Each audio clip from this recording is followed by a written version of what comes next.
That was almost furious. So, are we live? Content, it's being live to, I'm streaming live to YouTube, so we're live. We are live. I welcome everybody to the Waitai Community Board Information Session. And we have a transport programs briefing, police update, Queen's Park Reserve update, place-based concept design, Linwood regeneration support. If you'd like to join me for our cabinet. It's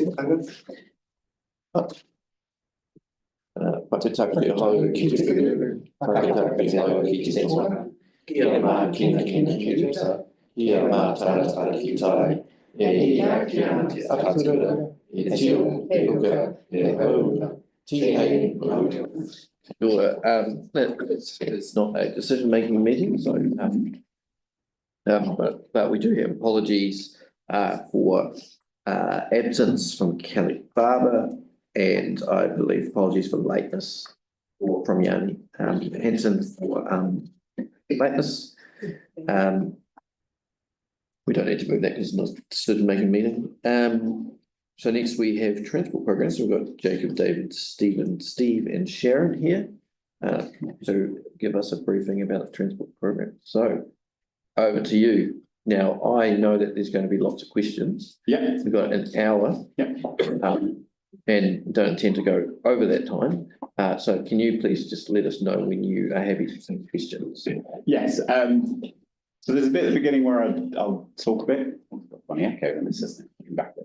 There's a bit at the beginning where I'll do a bit of talk, and then it jumps into the detail, and really from there it's kind of all yours, how you want to play it. There's quite a lot of information and slides, but we don't have to cover all of it. So that's up to you, really. Up to you.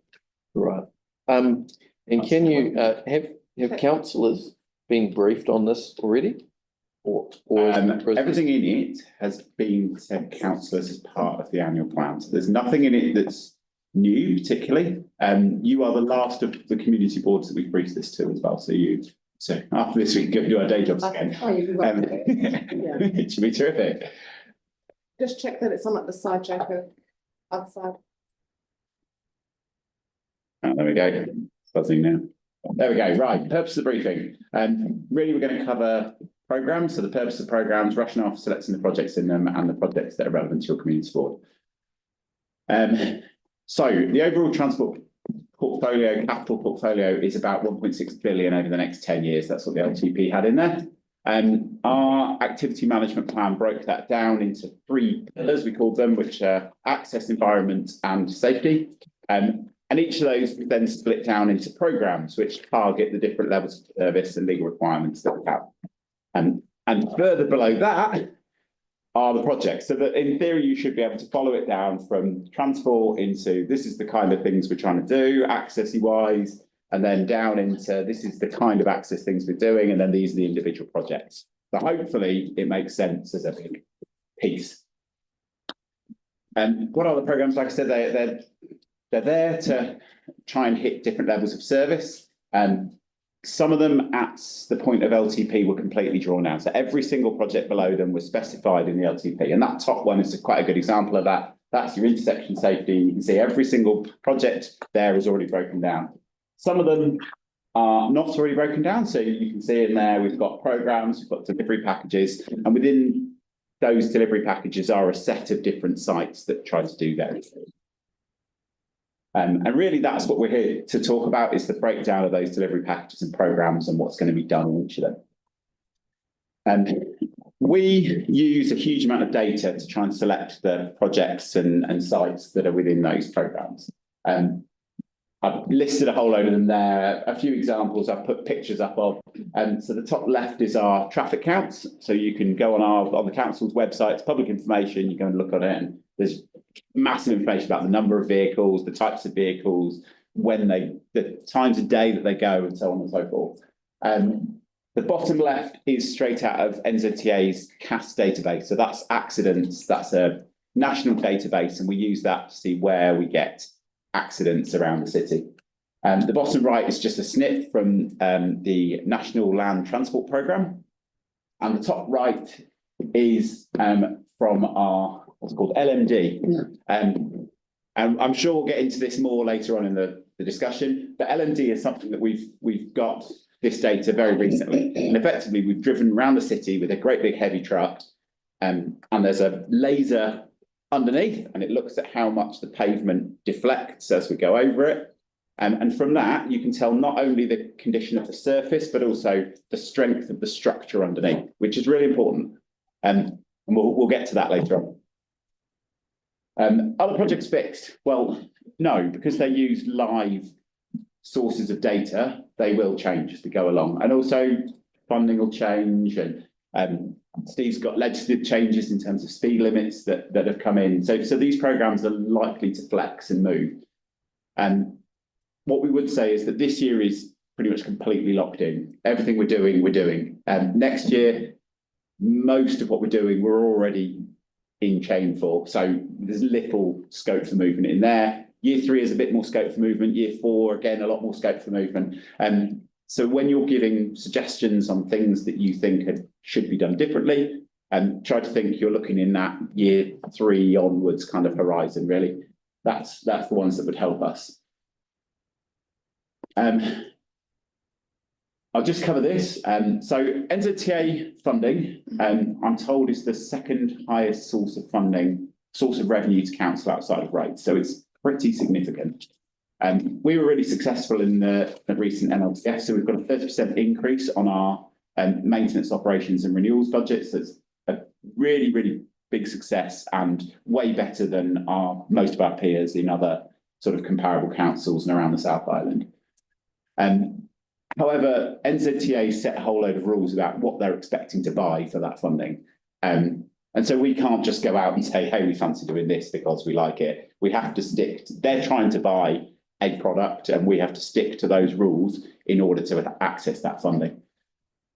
And there's a whole load of other funding. I mean, craft, you guys are well aware. I don't really want to go into that. But again, there's a bit more flexibility in that, but certainly there's rules. Government was again trying to buy something, and so we have to stick to the rules around what we're doing and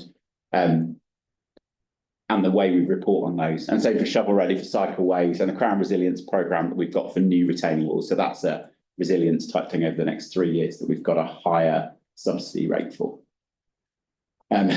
Yes, so again, changes don't necessarily impact that revenue, but they could do. And so if you do want changes, talk to us. We won't necessarily say yes or no, but we need to look at where it sits in terms of that funding and other requirements that we have. Condition programs, right, we'll get into the programs, and this is the bit where really in a minute I'll just open it up for questions, but I've got one more slide that I just want to clarify something for people. So this is a little diagram that Lynette drew for councillors a little while ago. Those evening art classes have paid off, that's for sure. Locking herself away to cry now.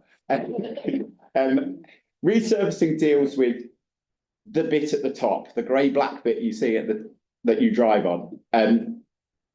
A road isn't just made up of that. A road is made up of stone, what Steve will call metal, and then so it's quite a deep structure as a road. Resurfacing just deals with that top layer, so that's the bumpy bit at the top. The thing with L&D, hopefully smooth bit, perhaps bumpy bit. So we get data on roughness and smoothness of roads, but the L&D gives us data on the structure of the road underneath. And that helps us with things like rehabilitation and street renewals, which are mostly condition-based. And then footpath resurfacing is what it is. I mean, it's footpaths, the structure underneath, because of the weight, doesn't tend to get too bad. And even if it does, they're quite thin. So footpath resurfacing is mostly just dealing with the surface of the footpath. One thing when we were setting this up, Steve asked for is to put the website there. That website is a GIS map of everything that's planned for this year, and very soon it'll have all of next year's resurfacing programme on it. So you can go on there, and it's a live programme. It pulls from the same database that our contractors use, so it's live and up to date. So I'll just jump in. So Cindy, when we do that little workshop with your team and we finalised it, that's when I'll make this live. And from there, everything else is really just looking at programs one after the other. So for every single program that I've put in the pack, you've got this, which tells you the data we use to choose those programs. It tells you the criteria we use to select projects, and then the criteria we've used to prioritise, which can be different depending on the projects. So in here we have road resurfacing for FY25, road resurfacing for 26. We have the rehabilitation programme, street renewals programme, and the footpath renewal. So I am handing this over to you. At this point, you're very happy to take questions. Can I add before we start? Sorry. Sorry. There were some questions yesterday at Finance and Performance. Councillor had some questions around Waitai Street in particular, tied up with a CREF project. Was originally a CREF project. Came to the board with an estimate that was more than, so the board, you as a board made a decision to say, well, we're going to focus on these other projects, get something else done around the ward area. The council, through the long-term plan process, asked us to prioritise Waitai Street. You wouldn't really do Waitai Street without doing Holbert, but so we've got that under control. That after the process of taking it out and putting it has gone back into this process as a priority, has a different number. We haven't had time.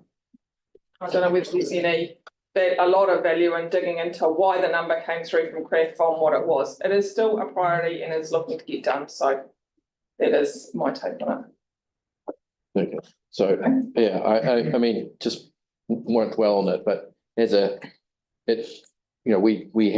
to on the information we had, we made a decision. Yeah. Then when the information changes, it is a bit like, oh, well, to be fair, that is only Waitai Street up there.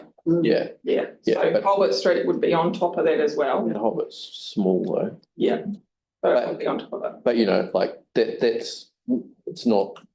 But I don't want to go into that detail here.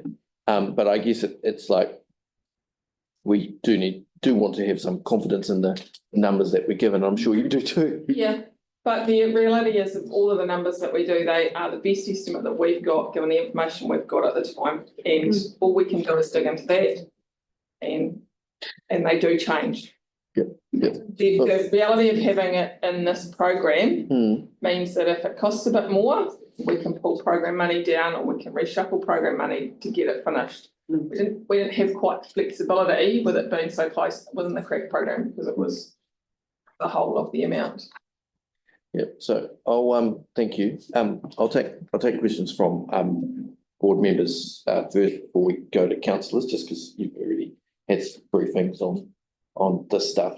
Just want to make sure that in the limited time that we have, that members who haven't had a chance to have a look at this stuff ask any questions. So Alex, you had a question? John? Feel free to fill me in if it's out of scope or if it's potentially a PX thing that we might need to follow up in the email.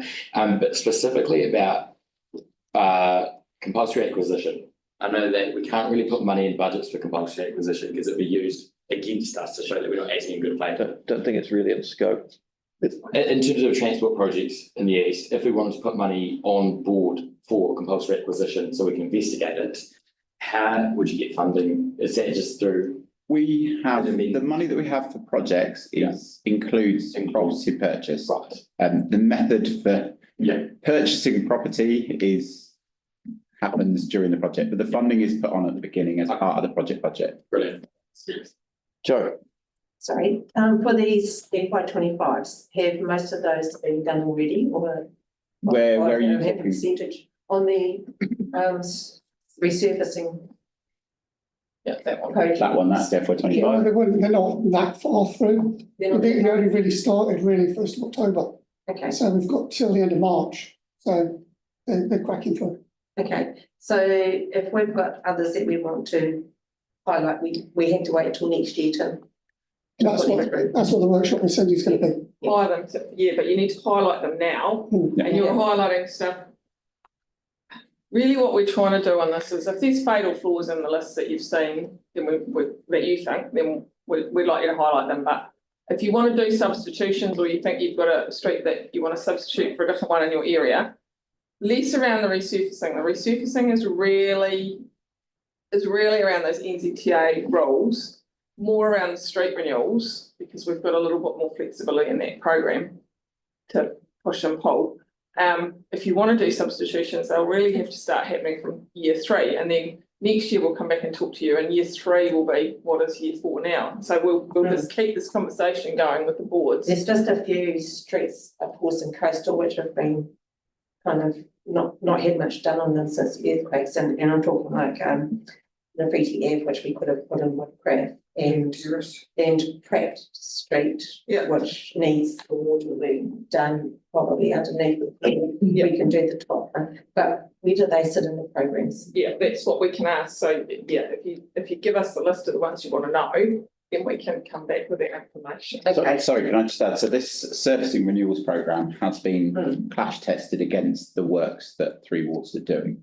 So what you see up there are some that are probably high priority, and I don't know if that one is or not, that have then been pushed out to try and match their works and work in with them. So it may well be that, but yeah, if you can feed back questions like that through It's Cindy, one we of can those give you that hasn't had- detailed information hasn't about had big- the sites. Big work and it's sinking in the middle, and the footpaths are still half footpath and half red zone. done as part of this road. Like that would. Yeah. That is just a I think they're doing full renewal, but. oh well, Yeah. it'd be good to know. Yeah. Thank you. Cindy has something to add. So just following on from what we done after the last meeting with Parks, I'll flick you guys an email tomorrow just with a timeline to provide any questions and or feedback of the information provided this evening. And an opportunity for you to ask questions about things that might not be included. And then once we've got a response back from staff, if any of those include substitutions, just like with the parks, Yeah. there'll be a time limit as to when that needs to be received by, so the transport team can. Good. Yeah, that'll be good. And I really like how you've got all the figures and everything, whereas Parks didn't have figures, so it was a wee bit harder. So this is great. Are you, I just go to, are you familiar enough to answer my questions around Maces Road? Just wondering if you could take me through it looks like it's going to have a first coat of reseal in this financial year, and then it's going to have a second coat. I'm interested in it because it's a very, like, this the road of all the roads in Linwood that get mentioned. Maces Ruru roads are the ones that get mentioned the most, and they're very clearly, if you've driven down them, bad. I'm surprised that Maces isn't up for a renewal. And I'm just wondering why, and I'm not, I don't have any technical knowledge, but I just want to, I wonder if you could take me through what is happening to Maces Road and Ruru Road, and what if you know anything about why it wasn't assessed for a renewal. So I think, and this is really from a perception, like I'm not questioning the decision so much as wanting to understand it. This is more likely to be a retake than a renewal. I was told last meeting that they're resurfacing them. And then I made the comment, how can you resurface Ruru Road? Because half the road's not there. Well, it's down for a resurfacing at the moment.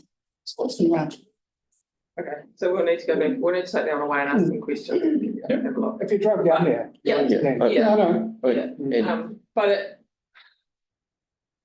the renewals are more about thinking about that boundary to boundary rather than so it's probably what you're thinking of is probably more like a rehab, as in there might be dig outs that need to happen to fix the underlying surface if there's a problem, and it depends on what the LMD data says. Yeah. So at the moment, Maces Road is a very, very strong road. So that's what drives either the rehabilitation or the street renewal. The fact that it's a very strong road, we could go down there and smooth the surface out and put a surface on that's going to last because it's got the strength underneath it.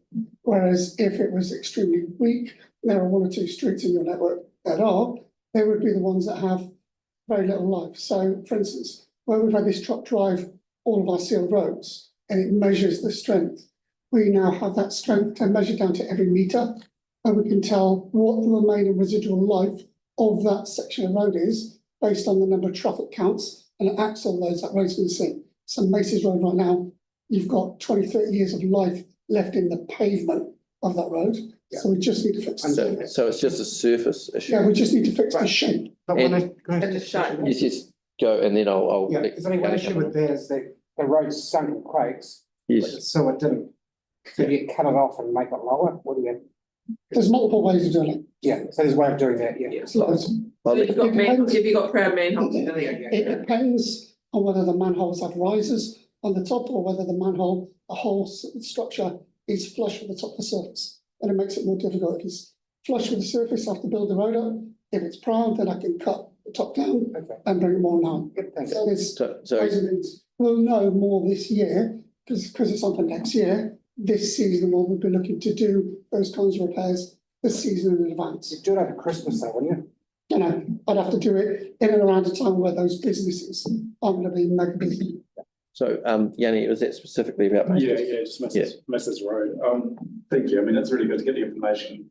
My understanding was we're also looking at the Charlesworth drain and something's happening there. So resurfacing Maces have been delayed because we were working on land drainage project where we had to acquire private land and then do something with the flooding issues or try and do something with the old Flooding drain. issue down there, so we will have. Yeah, I don't know what 3 watts. Yeah, so I just raised that as previous advice I've had has been there's been some issue there, so it'd be good just to check that. Yeah. And I totally understand about the strength of the road.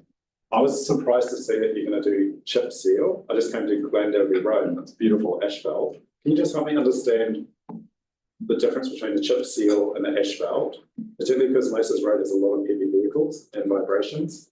And that, I just wanted to know. I'll have vibrations now because of the shape of the road, but it purely comes down to Ostro's best principles, which is about traffic loading, vehicle traffic, numbers of traffic, and it purely stipulates from there what surface level you put on, and that's how part and parcel of how we get audited by the agency on our spend.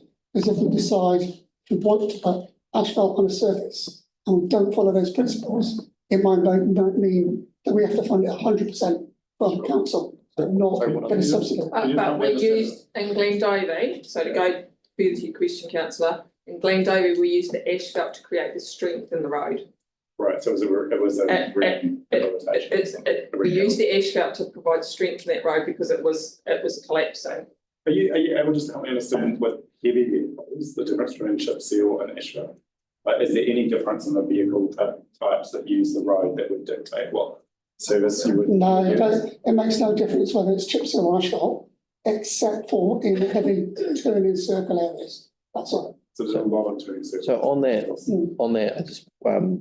I just wondering, like, so I noticed there's something that we get asked about quite a lot is why the seal and not that seal. In like Tamara Park, where my in-laws live, it's got the most immaculate seal. Like it's a perfect place for doing rollerblading or something like that. Like it's really smooth. And is there some kind of, in some subdivisions, is there some kind of covenant or something that requires them to be surfaced like that? No, often the subdivisions are put in and the subdivision developers put in a surface. Yeah. They might, infrastructure design standards might say actually with the volume of the streets, they should be chip seal, but they'll put in asphalt. And that's an economic decision around selling the sites, but not. But when it comes to the council renewing those.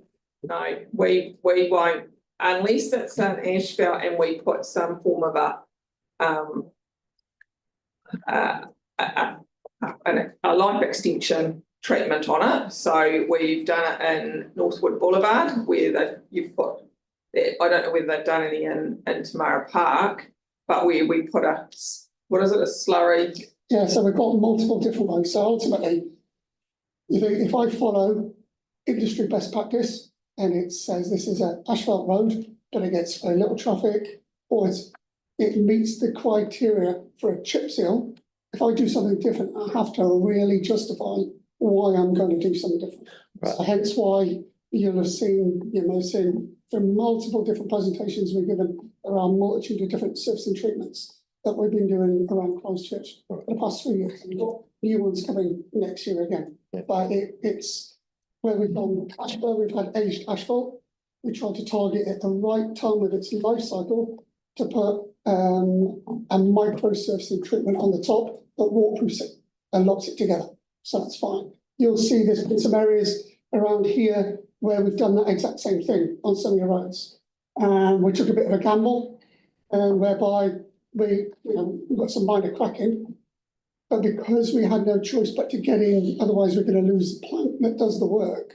If we didn't seal it at that time frame, we would run the risk of possibly not getting it sealed for quite some months. So we're sealing some of these, knowing that we have to go back in there and do some tiny little minor repairs.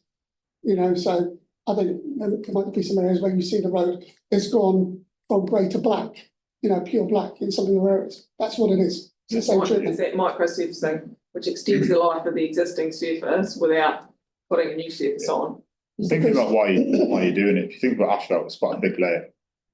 But if you've got a subdivision and the surface is deteriorated and we need to do something to protect the asset, to redo the asphalt layer, you'd have to mill it out and repave it, which is going to be quite a big and expensive job.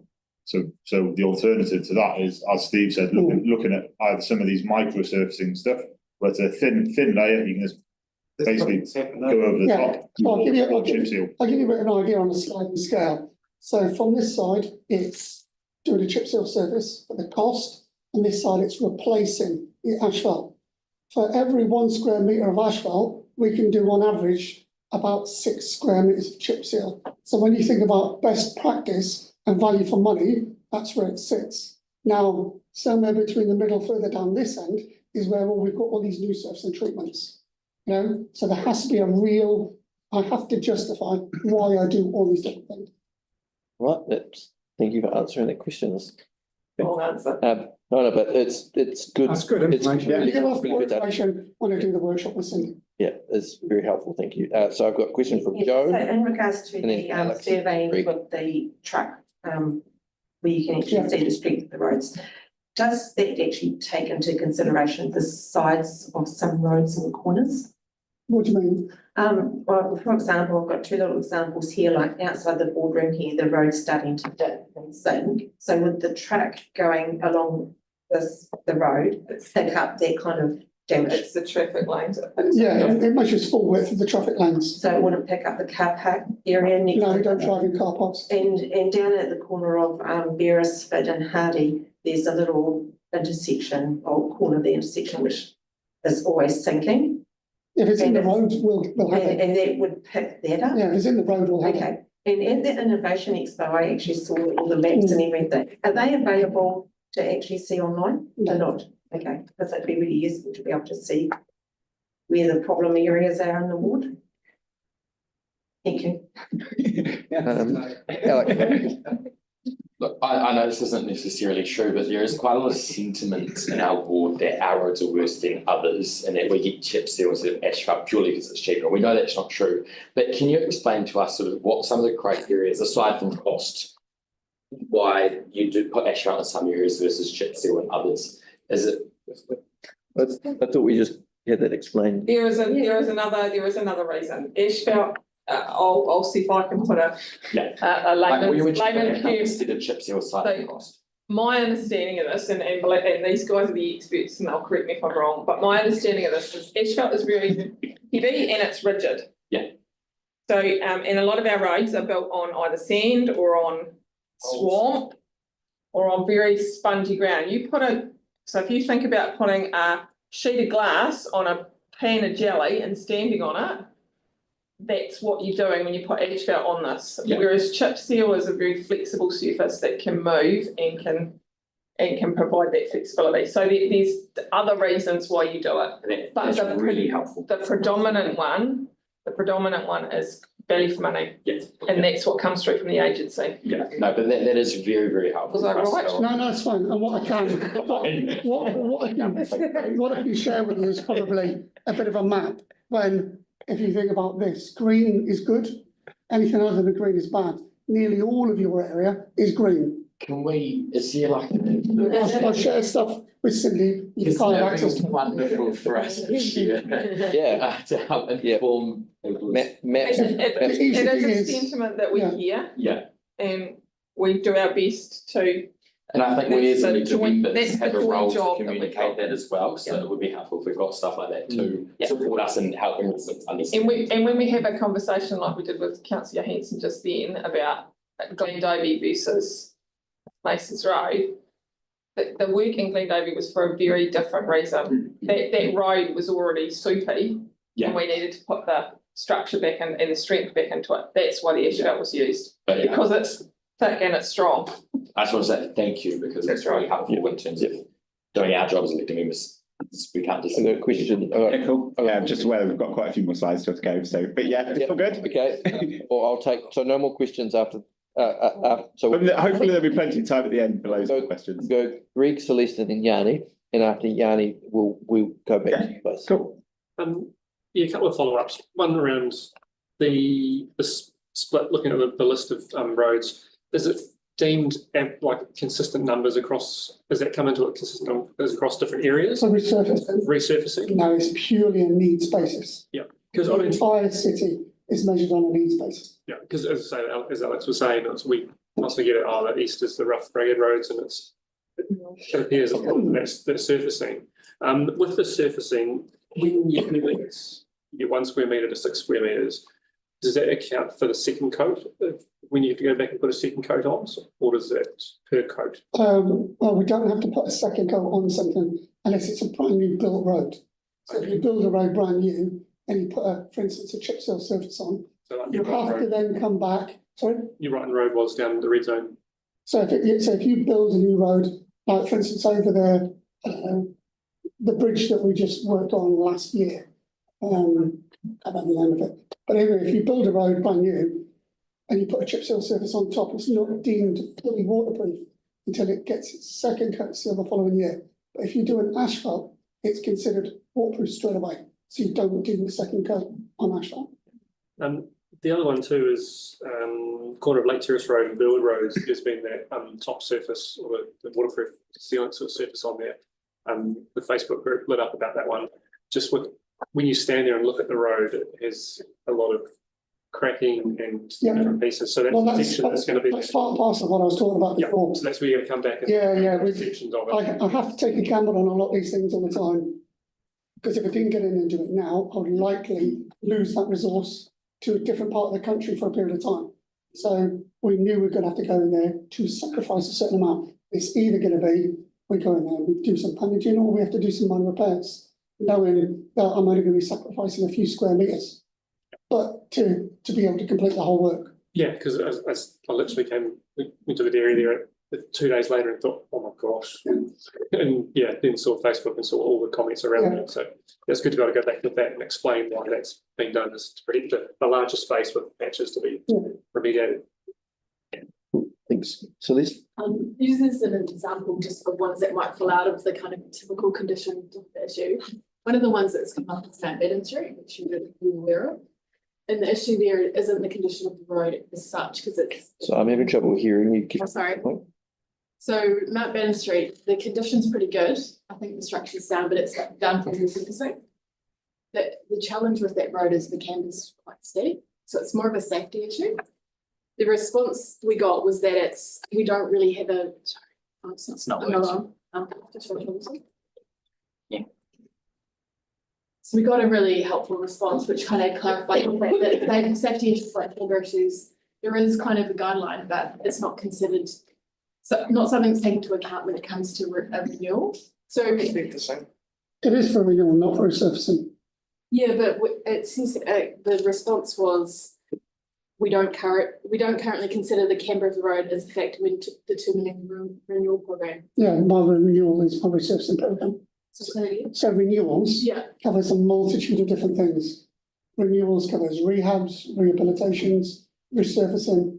So it's probably some clarity.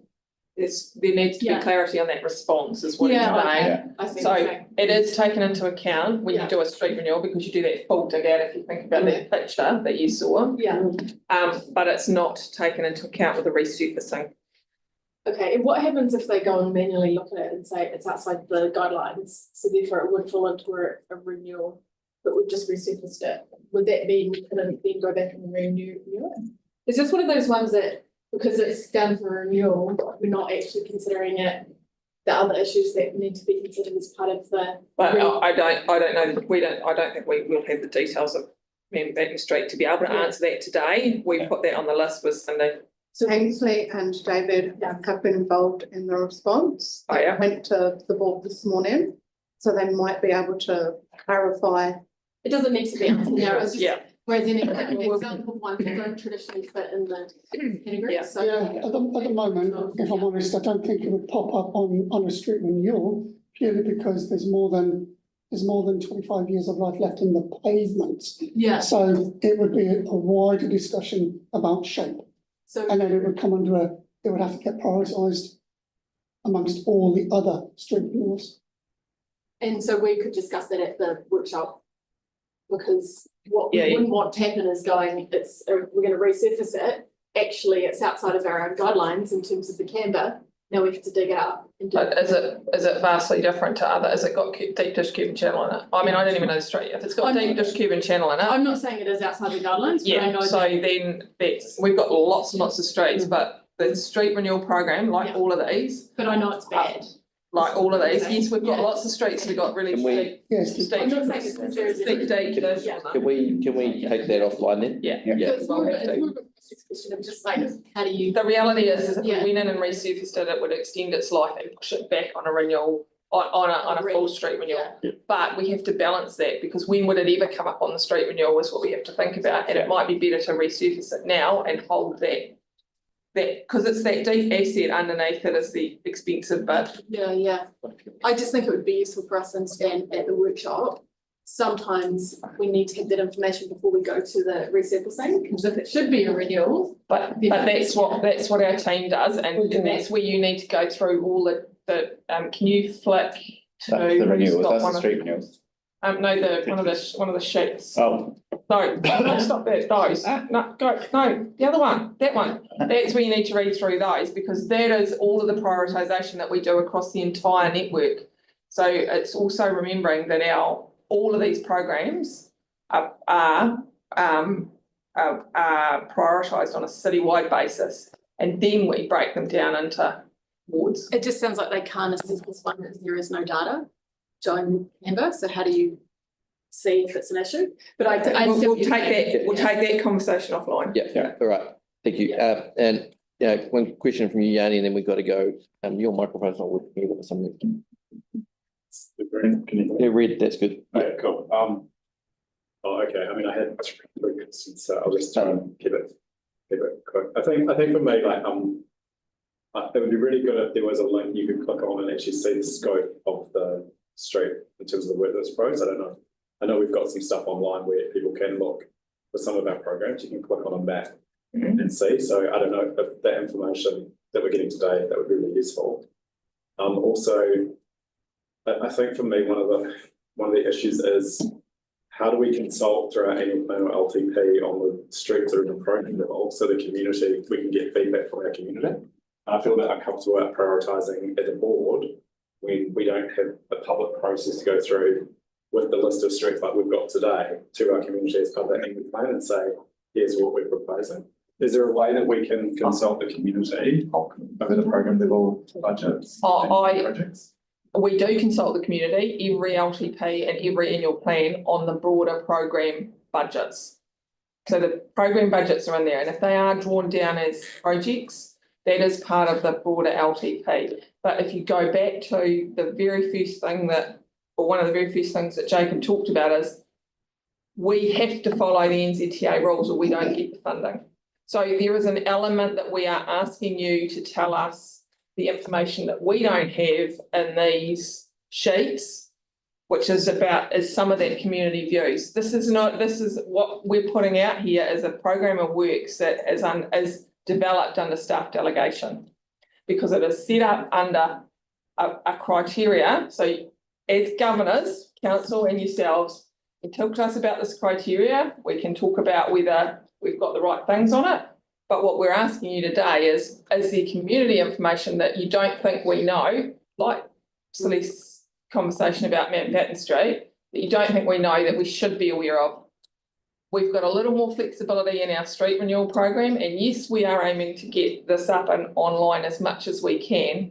It is really, really difficult to publish these programs each year. They are really manual for us at the moment, creating these. So we are looking and working with the team and the PMO to try and find a way to have them published and have them live all the time so that we can see them and we can publish them regularly. But as we pointed out in our briefing, councillor, that the resurfacing program is already online as a map. And it's there and it's been there for years, and we're trying to get it up, and we're trying to get a 3-year program up each year, but it does flex and change, because all of a sudden a big pipe renewal could come in and we just go, we're walking away from that. But what we're struggling with is, how do we then tell the community, actually, yeah, we said we were going to do this, and we raised a level of expectation over 3 years because we had it in our program, but we're walking away from it because they need to go and put a big sewer in there, and we're not going to do it. So how do we have that? Because they change that much every year.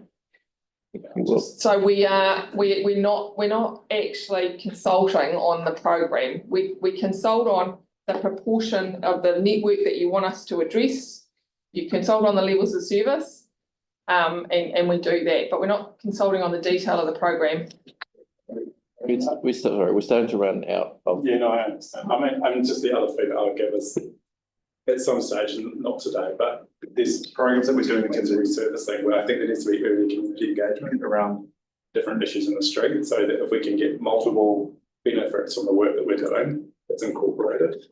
So we've heard that, and we do that as much as we can. Sorry, through the chair, but it's not something we can always achieve. Yeah, I mean, I do think we move on that the more that we can say to people, hey, we're doing some work on your street, is there anything we should know? You don't have to create any expectation, but to give people the opportunity to feed in and say, there is something, do you want us to know anything? Then that would be good, and will help us to build trust. That is part of what this is about. We've got this out to you guys as board, and all of the other boards. We've gone around their areas and we've talked to them. It is now published. It will be published in a report that is going to council on the 10th of December. So we are starting to do that. We're not engaging on the program. As you can see, if you go, that list is massive. These are massive engagement exercise to do if we wanted to go out and get feedback before every one of those streets was resurfaced. We are. As long as I've got sufficient time. But we are, yeah, but you won't, because we don't know. That program starts in October, a citywide program. So if you think that street, that's 26, go back one more, that's 25, that's this year, that starts in October, and we've got every ward in the city's got a list like that. We just haven't got we've got the bandwidth. So I understand what you're saying, and we've got to think about how we can get that feedback. I've some more thoughts, but we'll park that for now. Yeah. And we'll move on with the workshop. Thought I was getting away with it. Beans with a click of the work. Good job.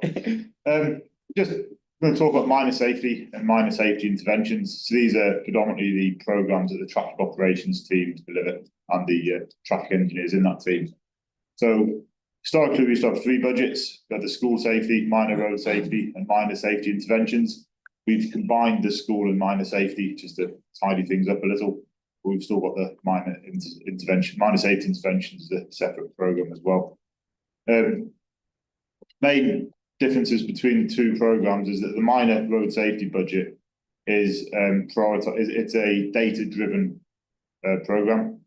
All the projects are in there ranked and selected based on risk and the information we get through KiwiWrap and NZTA's other tools. So that's the whole purpose of that, is to deliver the best bang for buck in terms of saving crashes and saving injuries and lives on our roads. The school safety component of that, that's prioritised based on those factors you can see there. Again, there's some flexibility in there. If we've got some schools in your area where we're looking to do some works, and you as a board think that there's better candidates, come and speak to us. We'll happily talk to you about them, give our opinion on them, and wrangle alternative schools if you believe there's better projects. And bear in mind on here, you talk about, trying to maximise what you can deliver. Steve and I and Jacob, we collaborate on all these all the time. So you think about the roundabout at the top of Bower Ave, where the race platforms went in. We worked with Steve and his team on there to do a lot more work than was just planned for the race platforms. We ended up resurfacing around the roundabout as well, all at the same time, to maximise what we could deliver. Yes, we do try our best to work together. Challenging at times with these two, but we do try. All right, I'll take it back. I'm not going to collaborate. That's right, right. You're right, you're being honest. But we do work together and try and cut costs and save as much as we can. So it just means our budgets go further if we do that. Yeah. But this programme is predominantly data driven, and yes, there's a bit of flexibility in the schools, but we try to put our best foot forward to get the best outcome for council and our communities. That's just one of those sheets that Jacob talked about earlier in terms of explaining how the programmes are developed and prioritised. It's a snapshot of what the programme looks like for the next few years. Forgive me, there should be a few on there in your area, but I'll. Yeah, sorry, what's the pages 300 to 349 pages? I'm not too sure off the top of my head. What I will do, and we're doing this with the other boards, similar to Steve's team, we're going to get the engineers to come round to your board and actually talk to you about each of these projects, even if they're a few years out, just to give you an idea of what we're thinking. And that's a bit more important when we get to the minor safety interventions programme, because that's the one which is more community driven. But let's quickly flick over to that one. This is the programme here. We developed this purely based on high-risk tickets, community board actions, feedback from the community, and we gather all that information together to come up with a list of projects, and then we prioritise them based on risk and accessibility and so on. But if you've got any projects in that space and you think there's better projects to do, talk to us and we'll swap them out. We're happy to swap and change projects in this programme. The whole idea of this is to deliver quick small wins. You might have somebody might be struggling to cross the road to get to a playground. It's never going to stack up on a data-driven programme because there's probably no crashes there, which is good. And there might not be that many people using it, but to that local community, it's really important. So there's still a safety benefit, even if it doesn't rank from a data point of view. And that's where this programme comes in. It allows for those smaller projects to go in. So yeah, our engineers will come around listing all the projects and will give you a heads up on what the projects are and what they look like and why we thought they were important. But if there's anything that you think is better or anything you want to swap out, we're happy to do that. So don't know if we'll get in before Christmas now, it'll probably be early in the new year. But yeah, early in the new year, we'll come round and do that with you. But again, we're going to keep trying to roll that through and you come around regularly, like annually, have that conversation. And that's what we've got for minor safety interventions at the moment. It's a relatively small budget. It's 300k, but I believe it's been pushed up to 600k. So everything on there is going to condense down and more projects are going to come on board. So there will be a lot of opportunities to do a lot more in this area. Yeah, I think that's it for me, really. There's some questions, a question from Greg and a question from Yanni. Yeah, so just around that. Only got 10 minutes, by the way. One particular section that I've been dealing with was to get a crossing put in. Yeah. So on Brighton Road, we turn onto Bush Lake Road. Yeah.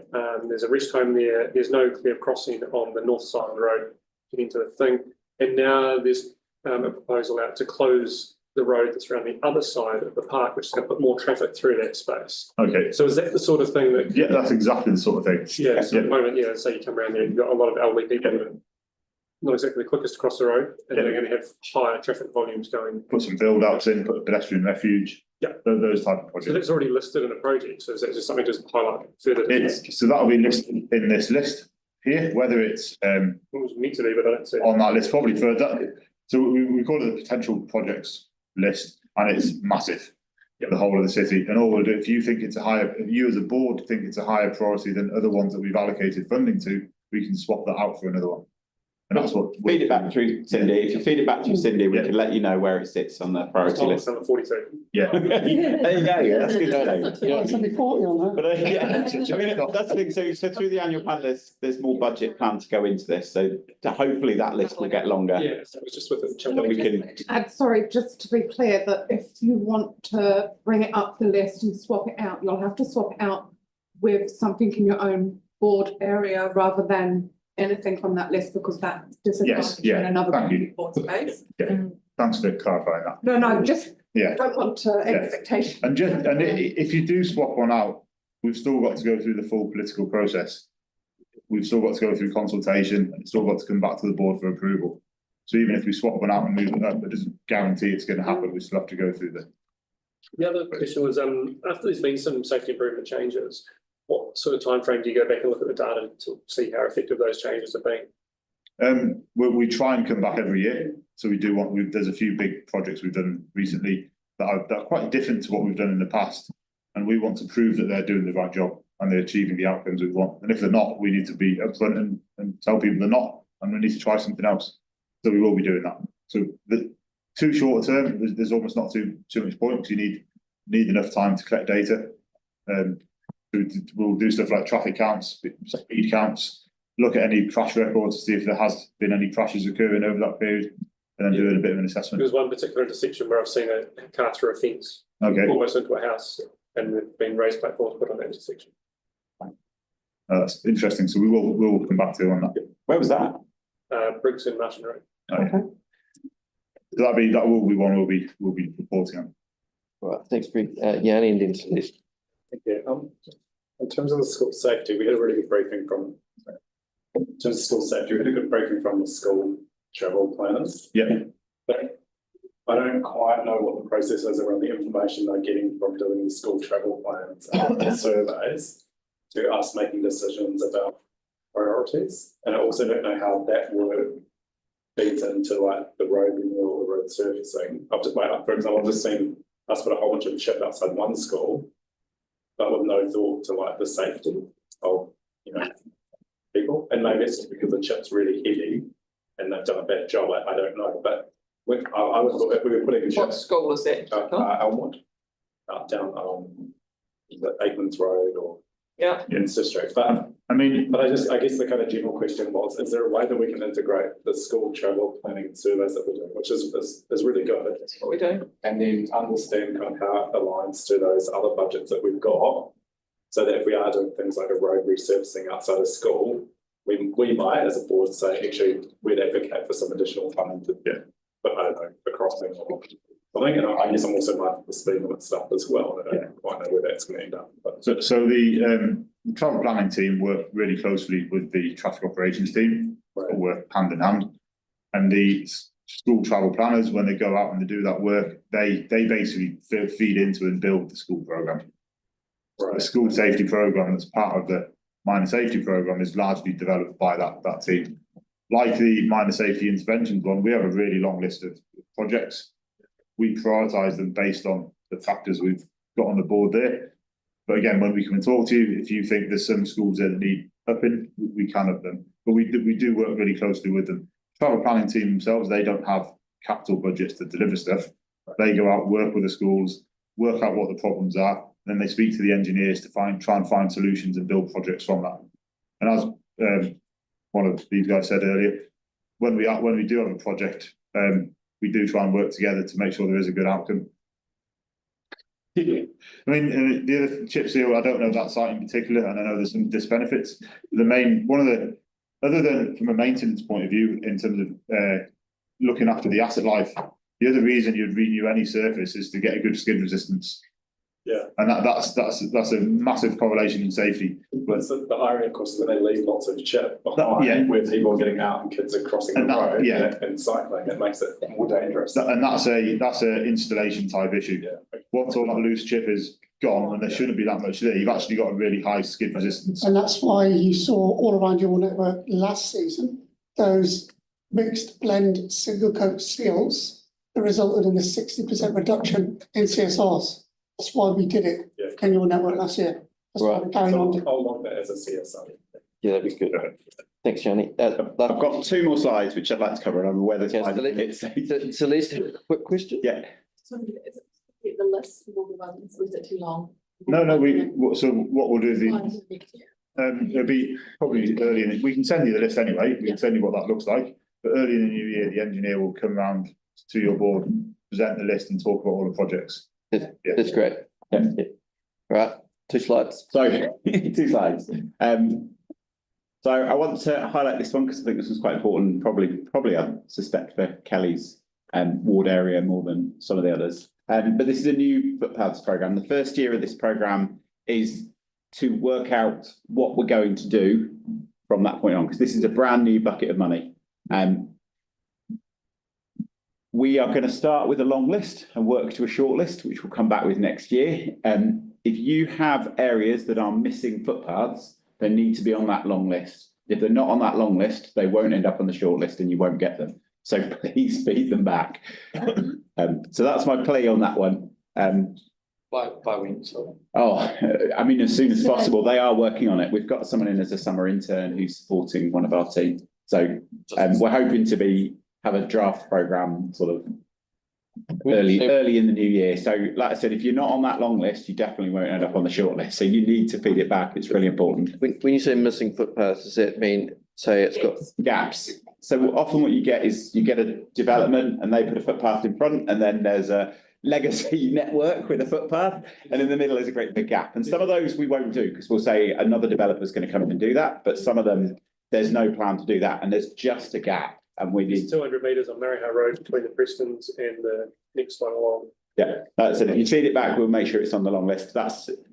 It's key that comes So I'm back. going to give the deadline of next Friday, the 7th. Yeah. For feedback, so I can send it to you guys on Monday, the 9th. Yeah. And if you have any responses prior to Christmas or need to add stuff to your list prior to Christmas, then you're ready to go for the new year. But the list we've got so far comes from Hybris tickets and feedback from community, and so it comes from a whole load of places, but it is a long list. And like I said, you just need to make sure you're on that long list if you want to stand any chance. And then the last one is just that, really, which is a point of conversation. It's everything I think you've got in your board area.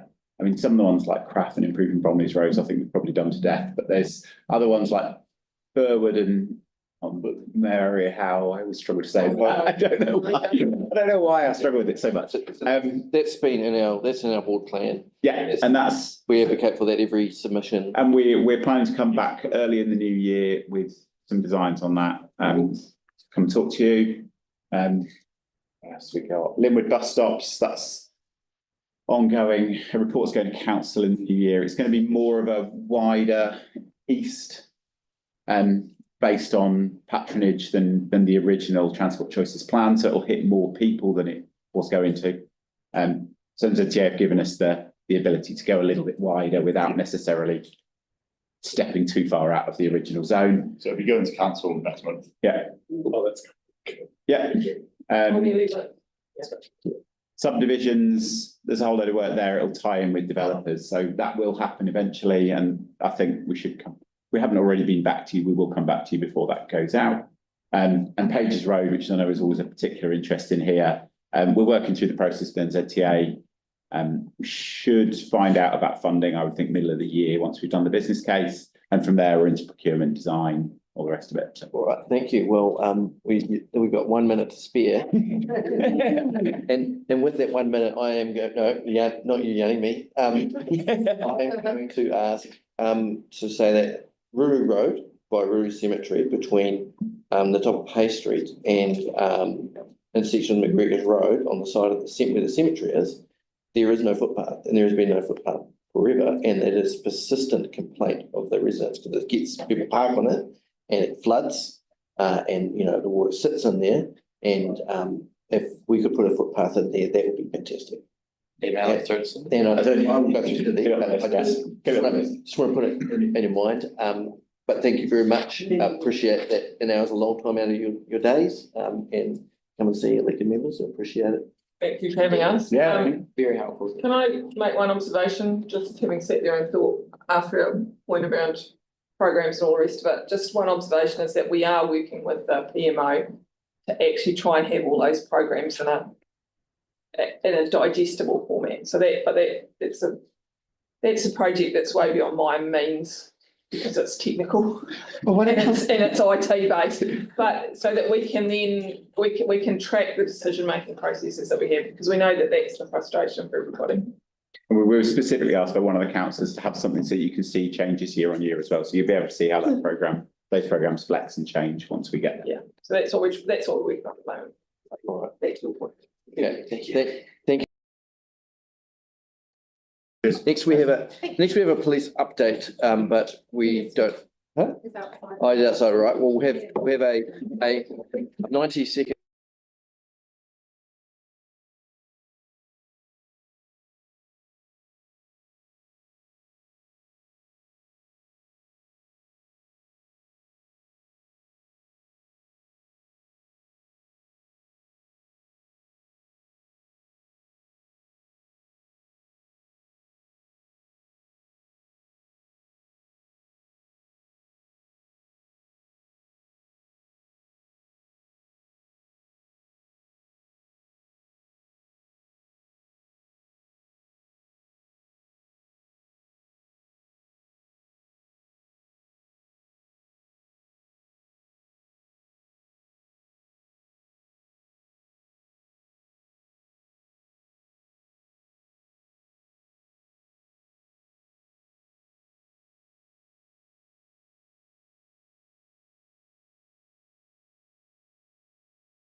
Okay. So we get I'll have to. Meeting come to order.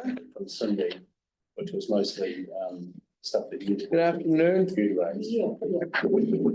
How should we address you? I only know you as Roy. Yeah, that's fine. Yeah, okay, thank you. But I can tell you who I am for the board of those who don't know me. Oh, you would like to. Now, you've been broadcast live and you're writing it around the world, so. Wouldn't be the first time. Over to you. Good afternoon. So just for the sake of those who don't know me in the room, I'm Senior Sergeant Roy Eckley. My role is Community Services Manager across Christchurch Metro. So it's just the part of Christchurch is deemed the Christchurch City. And I report through to Lane Todd, who you may have seen or heard from time to time. in regards to this particular area, the group that I look after is the community policing team that works out of New Brighton. So that's Sergeant Jim Curry, and when we have a full strength of officers, it's 5. And sometimes you'll see the Papanui Police, Sergeant Steve Sharland and his 5 officers, which come up to the border, which is generally around Marshall's Road. So there might be a bit of overlap. But generally speaking, your local police is Jim Curry, who works out of New Brighton. Just offline, there's been a couple of matters raised with me from Joe and Paul, just around some particular concerns in the Brighton area. And I'm not going to tell you the stories that I normally tell you. I'll deal with some facts, which might help our discussion. But importantly, this coming Tuesday, Jim and some of his team, myself, and some of the folks from this room and some others are getting together to discuss some wider problems and some more detail, and we'll get a better understanding of what the concerns are from people as a result of that meeting. And I apologise that about a month ago there was a meeting which we couldn't get to, which did go ahead, which wasn't ideal, but sometimes is the case. There's a couple of things that are important. Firstly, it's not entirely true to say that we can only deal with reported crime, because we're well aware that there is crime that isn't reported. And in fact, it's well documented that in the area of family harm, for example, there's a huge amount of offences that aren't reported. So it doesn't mean it hasn't happened. But what is important about reported crime is that's the stuff that we can actually impact on more readily than unreported crime. So while we might know that disorder is occurring, say, in argument's sake, in Shore Avenue, as a result of something, it's much harder to send a police response to that as opposed to if it is reported. So I can tell you that from police statistics, in the last 24 months, there's only been, and I say this as a caveat, 129 reported incidents in 2 years in New Brighton, in the actual New Brighton business area. Is that low? It's very low, and it's actually 7% down on the previous 24 months. So there's an argument to say that it's actually getting safer here. Sorry, Are would you like to present and then take questions, or are you happy to take questions? Yeah, take any time, So whatever's best for the group. So as long as I come through the chair, I'm happy if you're happy. Celeste? Yeah, thank you. Yeah. Sorry, it's not working. Thank you for coming in. It will be now. We just had too many mics on. Yeah. Thank you. Sorry. No, sorry, it is hard to remember. Just in terms of the stats, in terms of, because the feedback we get through the community is that people sometimes choose not to report things because there's 2 key reasons. One is fear of retribution, because if you know the people involved, and usually it is some sort of suspects, there is that risk. And the second one is that people feel like there isn't any response, because if it's not a immediate threat to life, then they think, well, if I report it and I don't get a response, so there's that kind of chicken and egg thing. Looking at stats, because I had a look at the stats that did show a decrease, one of the comments I saw under that was that some of the stats are kind of a bit skewed themselves, because the camera stats, for instance, aren't picking up on some incidents because we don't actually have cameras in some spots anymore. So, because where are the stats coming from? You've got the reported stats, but you've also got the camera stats. I'm not familiar with the camera stats. Okay. The thing that we had a look at recently was around the some of the stats that have been picked up through the cameras, which are to the police network. I think it's called the environmental scan. Well, the environmental scan is a type of scan. Yeah. But it doesn't, as far as I'm aware, I'm probably not the person to discuss this with, but the stats that I'm referring to have been done as part of as funny as it sounds, an environmental crime scan done on New Brighton Mall. Sorry, I don't have it in front of me, but Yeah. in the first page of that talks about the fact that, I don't have it in front of me at the moment, but it says that I don't think it does, but I'm happy for you to have a look at it. I'll need it back because I want to refer to it a little more.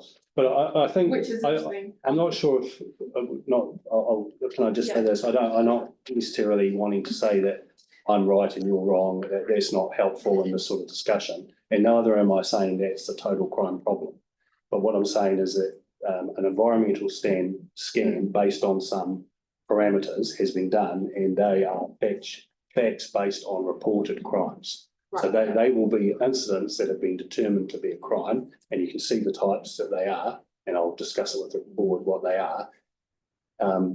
That's all it is on those specific things. So if it falls outside of the parameters of that, then we might not be capturing everything. So I would say that probably you have there's some accuracy in what you're saying, and that crimes camera stats might not be included or may not be totally included. Yeah, sorry, I didn't ask a very clear question. I think what I was curious to get from your perspective is, would it be helpful to put in, say, another camera? Because it says poor CCTV coverage or image quality is limiting the amount of info we're getting. So do you think it would be helpful for us as a board to consider funding something like, say, another camera that did cover a wider area? I think cameras, there's two aspects to cameras which are useful, in that if they're obvious, then they provide a prevention aspect, because some offenders might note the camera and choose not to offend. But they are by far the most used for police in the current way we police and gathering evidence after the fact. So in that respect, they might not be useful at all in preventing crime. So you'd have to weigh up what's the cost as to how often we're actually using them. And I'll just, while I'm talking about that, I'll just mention liquor ban, for example, a great tool, but is only as useful as police will actually enforce it. And of the 129 reported occurrences over the last 24 months, 7% of those were liquor ban breaches. So not many. But 7% of that 129, so that's a little less than 10, were useful in that we were able to police somebody positively for a breach of the liquor ban. So, because I had a look at those stats, which I thought was interesting around the liquor ban. In terms of, it's going a bit off the stats, because stats is one thing, because obviously we had a trial with some community guardians and they collected some stats. And their stats because people are reporting more often and they're collecting more data, the numbers that are coming out are quite different. So we're getting a quite a useful picture of some of the issues. And I think one of the key bits of feedback we're getting, and not to dispute those facts, it's just more the anecdotal stuff is sometimes harder to pin down. Moving away from the stats for a moment, but in terms of bylaw enforcement, which is I think a key thing that we want to understand better in this area, what is something that we as a board should be aware of in order to make sure that that's being enforced as well as it can be? Because we get the feedback that people are drinking in the mall and it's not being enforced, and people are unclear as to why that's not happening. So it's just getting some clarity around why not. I would think that in general terms, I may not speak entirely for police in this, and that bylaw breaches would largely be seen by the police, and with perhaps the exception of breach of liquor ban and maybe some others I can think about in a minute, as not necessarily an issue for police per se. We would probably see our role as crime prevention, so dealing with a crime of harm or a call for service that had just clarify something. That had a crime attached to it. So when you said bylaw, you were specifically talking about the liquor ban. The liquor ban, which comes, it's not a bylaw, is it? It's under a provision of the Sale and Supply of Alcohol Act. Right. That we apply. I think. But anyway, that doesn't matter. I'd have to research that. Yeah, so asking specifically about the enforcement of the alcohol ban. I think what's good about the alcohol ban is it gives a police officer an opportunity to use it should they come across an offence or an opportunity where they could use it. Probably what happens the majority of the time in relation to liquor ban breaches, though, is that the liquor is removed from the offending person, and the person may not necessarily be held accountable in, say, a court. And let me just read you something that John Way has said, who's probably the closest officer you've got to a community officer for the Think about an old boy. you write more. But potentially, Oh, sorry, there's the alcohol restrictions in public places bylaw. Yeah. So it is under bylaw. yeah, so again, it might be that the police's view was what was the council doing about enforcing that bylaw for themselves, as well as asking the police to do it. In the same way that we are just thinking of another opportunity in that with protest activity, we are pushing back to say we can police protests, but what are you actually doing to police the area that you're responsible for to prevent protests from happening in the first place if they're not lawful? So there might be a bit of pushback there. There might be something that needs to be discussed jointly as to where the line lies that police enforce or council potentially enforce. I don't know. Because I have a question around that. Can I just say this, just finish this, but There are quite a few questions. Go on. Liston. the reality of the bylaw is, as John has actually said, none of the people we issued infringement notices can afford to pay the $250 offence. So what use is it giving a person with no funds a fine of $250? If you gave them 7 fines, then that might cause something to happen in that the judge may eventually say, this person's not able to pay their fines, and then they get brought before the court, and the court may choose to give them another sanction. But that could take many infringements.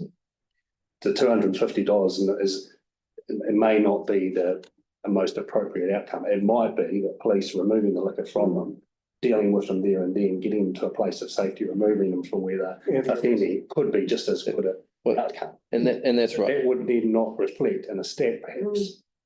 Well, that's an interesting one, is that if you're depending on what you're recording, right? Mhm. And that's the stuff that we need. We need to be able, if that's what is mostly happening, we would be good to know that. Yeah. Because, you know, I guess the effect of the alcohol ban in Wilston's been really clear, been a really clear change. Summer is obviously a more difficult time, but it seems notable that it's doesn't appear to be enforced very much. Yes. And you write it now. Sorry, And that could actually be the case. It may not be being enforced enough, or it might be, but it's going to be a difficult thing for me to compel officers to record something that they might choose not to. For various reasons, whether that's right or wrong. But for the purpose of what we're trying to achieve here, it's the outcome. a bigger meeting might be able to get something where we might say, look, for 6 months or for 3 months, we really need to understand this problem properly. Let's do this. And if we all agree to do it, then that could paint a much better picture, which might help us get much better outcomes. Now, Joe's been waiting very patiently. Yeah, thanks, Roy. That's awesome.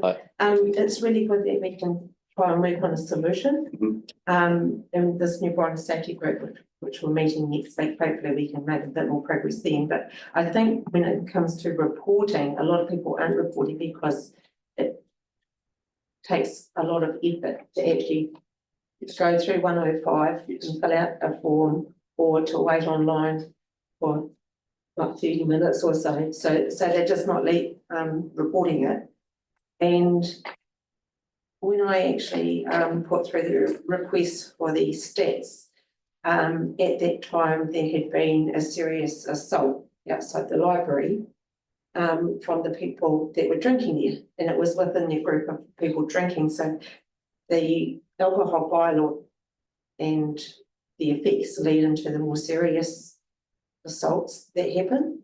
And it's like just trying to make it safer for people to actually come down. You know, we had a stabbing last year, didn't we, outside the pub, which is now closed, but that kind of behaviour is still ongoing, and it has deterred people away from the mall. So I see that there's probably 2 reasons why the reporting has gone down as well, which is the difficulty in reporting, but also that not as many people are coming down here because they're afraid to come down here. So trying to overcome that, and if we can do something positive to go ahead and try and work on a solution, you know, that's something. If you can think of some ideas where things make it easier, then I might also want to say from the police's point of view, maybe we have just been able to reduce the number of offences on what we're doing. That could also be the case. But at the end of the day, any person, particularly someone who's harmed physically, or if you're talking about family harm and emotionally, it's just as bad. But that sort of harm that injures people, one's too many. Whether we are actually able as a police service to prevent every crime from happening, I suspect probably not. But we need to take every opportunity that we can to do our very best. And so cameras, us thinking about it, us thinking about where people are congregating or not and why not, it's got to be useful to making the place safer for everybody. So obviously you probably haven't got the resources to put someone just on the beat every now and then. Well, those are not decisions that I get to make entirely. That's decisions about how the police choose to respond. So you will have seen of recent times with the change of government and their slant on how they want to tackle criminal offending, and then the new commissioner and his views. It seems that frontline policing, what they term frontline policing, which I hope also includes community policing, but the officers that are out 24/7, in some respect wearing blue uniforms in the public, seems to be a much more important type of policing style than our previously prevention. Whether one's better than the other, time will tell, I suppose. You can be assured though that if we talk about focusing on frontline policing and response, then there's no doubt that stats will increase because more police will discover more things. Is that then just actually getting to the true number of crimes that are occurring, or are we actually discovering, are we locking people up potentially for things that we otherwise might not have? These are things that will always need to be examined and decided whether is that what the community actually wants us to be doing. Thank you. Thanks, Rory. Yanni's also been waiting patiently. Just wondering, how does that 129 reported incidents in the Brighton business area compare to the other business areas, like particularly Eastgate and Woolston? I'm probably not going to be able to answer that entirely accurately, but I can tell you that if we break it down to, this was the most recent Metro Crime Report. So if we look at October this year, for what's termed the New Brighton area, which is slightly larger than the business district, there were 332 reported offences that occurred in October. If we look at Hornby and Christchurch South, Hornby had 634, Christchurch South had 502, Papanui had 732. So significantly higher. Sorry, what I guess I'm trying to understand is within the board's area. Yeah. What are the areas that your statistics or your data are showing where there's a hotspot or hotspots? And how does that compare to like the data in terms of Brighton?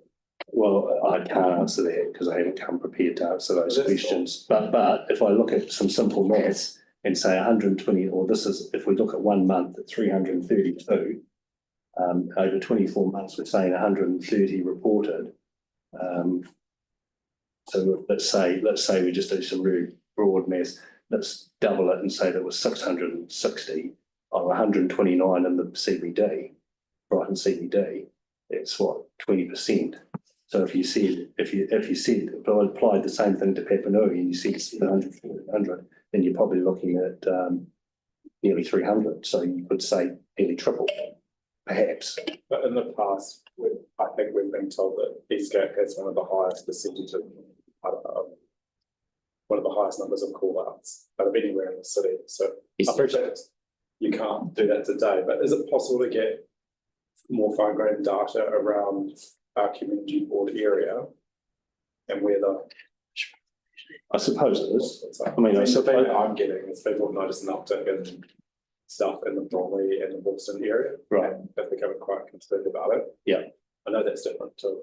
You can get it on the website. Okay. Maybe that's something we could do as an action point out of our next meeting where we drill down into some of that, because if it helps to know, to say, so what are we going to do about it? We're going to do a different police response, or we're going to try some different things, then it would be useful to know that.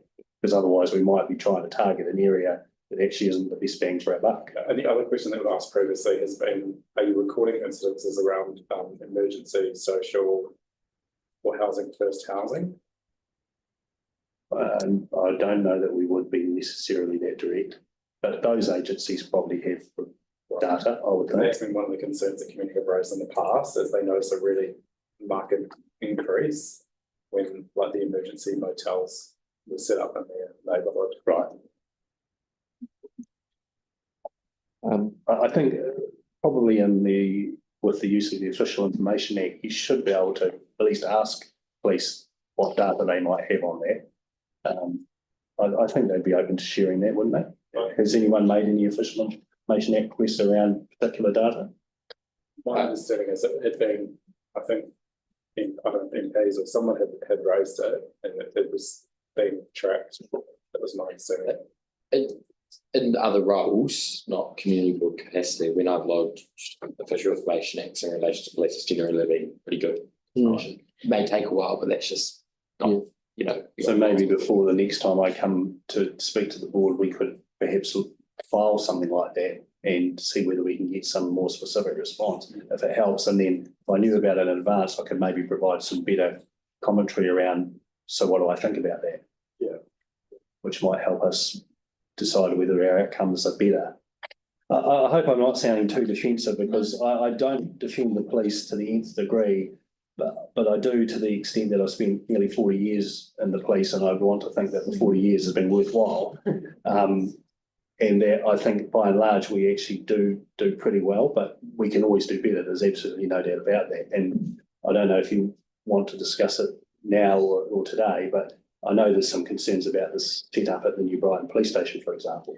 Well, and to answer to Joe's question, it could well be that if that front counter was open more often, I know that it hasn't been for a while, that maybe people would feel that there's an avenue of being able to report that's no longer open to them, which might, because I fully accept that you try and dial 105 at certain times, really hopeless to try and get through. I think some of us though would also say we want a police presence back at Eastgate, because we've been told in the past that's one of the areas of highest issues. So I think, I mean, I know that on the board would like there to be a counter that is open and available for people to attend, and under the current cost saving regime, and I would hate to see continued centralisation, which I understand is what is likely to happen. And I'm sure that board members would be happy to write who would be the appropriate person for us to write to express our. So that would be Lane Todd. You'll be interested to know that at a relatively recent public meeting at Hornby, they expressed exactly the same concerns. I know that within the next week or two, there's going to be a decision made about what police resourcing looks like across the metro area. That might include changes to some of the people that report to me. Probably not immediately in my community teams that I've spoken about today, but maybe for one of my teams which are based at another location. Front counters might see some changes. Police might be about to make some changes. Well, if members are okay, I'll write to Lane Todd as the chairperson, expressing our strong view that there should be a permanent police presence and a counter in New Brighton. Joe? As constants of crime, I was listening to Talkback the other day, and people were ringing up about items they've found or lost. I've heard the same. Be able to actually just go to the police station. And someone had found a wallet with a lot of money in it, and they said, no, you have to go up to Central to drop it off at Central. And it's like, well, they said it wasn't really something we were able to do. So having that local station's really important for people. And I think to expand a bit on maybe some of Leonie's concerns, I think our desire in police should be to be where people want us to be. You know, if there's an issue, an area that causes concerns for members of the public who are frequently using, such as Eastgate, then the police should have a presence there. The trouble with compelling police to be anywhere, and sadly, crime science tells us we only need to spend minutes in a location to effect a change. But one of the challenges with response policing is that the next call for service gets the oil, squeaky wheel gets the oil. So if Eastgate aren't ringing and saying we could do with some police here because nothing's actually happening right there and then, if somebody from Hay Street rings and says this is happening in my street, they're probably going to get the police response. So how do we balance our resources to say, well, we know that if we don't go to Eastgate for a week, many things could happen that otherwise wouldn't if we did put some police officers there for a period of time. And in that respect, it shouldn't be that difficult to work this out, but who is going to work it out? And who do you ask and say, as a community board representing a group of people, we want this to happen? And I think the more you demand a response that your people are telling you they want, the more likely you are to try and get it. And I think that's perfectly acceptable because we ought to be servants of the people. We ought to be doing what the people want us to do, but sometimes we get caught up doing with what we think's best, which might not always be the right thing to do. But I guess also paradoxically, like what people want to see you doing isn't necessarily the most effective thing that you could be doing, right? Exactly. And you've got to use the science as well as providing reassurance to people. Yeah. And the budget. There could be an argument to say that as a country, we don't have the same or as many resources as somebody else that we might compare ourselves to. And why is that? That might simply come down to a financial thing. Well, and is that the right way to think about your policing or your safety of a country? Comes down to choices, eh?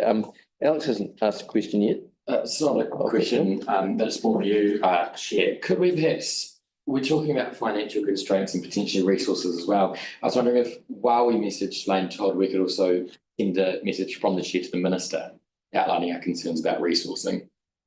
Because it does flow on from decisions made.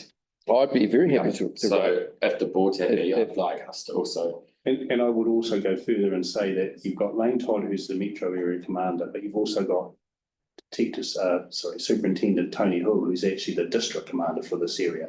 So ultimately, decisions about where resources go and what Lane gets to work with are made by Tony and his executive group. Yeah. So he's probably the first cab off the rank for the Minister, because I without wanting to speak to the Minister, but I'm about to, I suspect he will just default that to the area commander, the district commander, and say, this is a man, a woman, a man on this occasion, this is the person that makes the decisions for the use of your resources.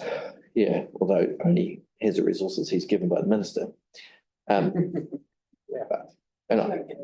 we're over time, but I'm if you're okay to continue until our next. She's here in the hallway. Oh, she's here in the hallway. All right, and Get me back at any time. But this looks like she's. I was just more to follow up on Alex's point. Can we also write to get the MP's office, because I think it's important to Copy in the well, we have two MPs that cover this board area. This is where we don't have much time as well. So did you say that it looks like the resourcing decisions we made clearly the same growth around, if we wanted to make a call to keep the police station open and write in, which a lot of feedback about, is that imminent sort of thing that we need to do pretty quickly? I think so. Yeah. Let's be clear though, the police station isn't going to close. It's a 24/7 police station. What's changed is that the front counter, for a number of reasons, but mainly due to resourcing, hasn't been able to be open in the way it has been probably traditionally, is what we would say. But you've actually over time have had a huge increase in police officers working out of New Brighton Station, because you've got a 24/7 police response out there now, which you didn't have that long ago. At the expense of Wolfston and Linwood, which used to have police presence, and now get calls from Littleton to come over, and people get really upset about. So well, the staff at Littleton are mine as well, and they have got that area as part of their policing area. So they're based at Littleton, but they're not the Littleton police. I understand, but. All right, well, we need to draw it to an end now. Can I just finish with one more positive thing? So yeah, let me just say prevention activity, what we term prevention activity, increased by 1% in October to a level 27% above its benchmark. 3T, so that's every time police stop a vehicle for any particular reason, has been the highest since May 2020, and 3Fs, so that's police walking around, are the highest since April 2019. I can tell you that in October, not just for this area, but there were 6,000 and something times where the police stopped a car or went for a walk in a community for no other reason than to prevent something from happening. So that's something we ought to hold on to, because somehow or rather, amongst all the times that we've been busy, 6,000 and it's about 6,100 times, the police in 1 month found time to stop a car or go for a walk in a community, just 2 prevention activities. There was many others done. So that's something that I think's useful to think about, that we are actually trying to do the right thing, but whether we're in the right area, that's the challenge. How many of those times were at Eastgate? I can't tell you today. I'd hope that quite a few were, but maybe 10 were, maybe 500 were. I had a very to finish on a happy note. I mean, a few months ago, I had coffee with the Constable Sergeant, Constable Bob Van Holt. Yeah. Working out normally out of Eastgate. Yeah, but I understand that he's on the different team now. He's gone to the beat section. On the beat section. Which our beat section, as opposed to some of the other main centres, are actually coming to malls. And I know for a fact that they have been out here in this mall, and Jim Curry tells me yesterday he was out here and was seen by many people just walking the beat. It's first time for a long time. So I think we are committed to trying to do something better here. And I think we do need to think also about some of the areas close to here. I mean, that's what I worry about sending a vision now without understanding the whole picture of what's happening with the data and the different operations. Yeah, all right. We thank you very much. Hopefully we'll get something with Sergeant Roy. Very, really appreciate it. And you may not know this, but Roy is now the chair of Aranui Community Trust.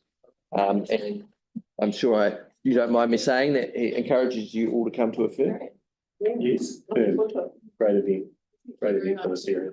And look, we want to be as good as we possibly can, so we will do everything. While it's under my watch, we'll do everything, despite what the police might say or do or close or not, we will still try and commit to the things that matter, particularly to this board, if we can nail down what they are.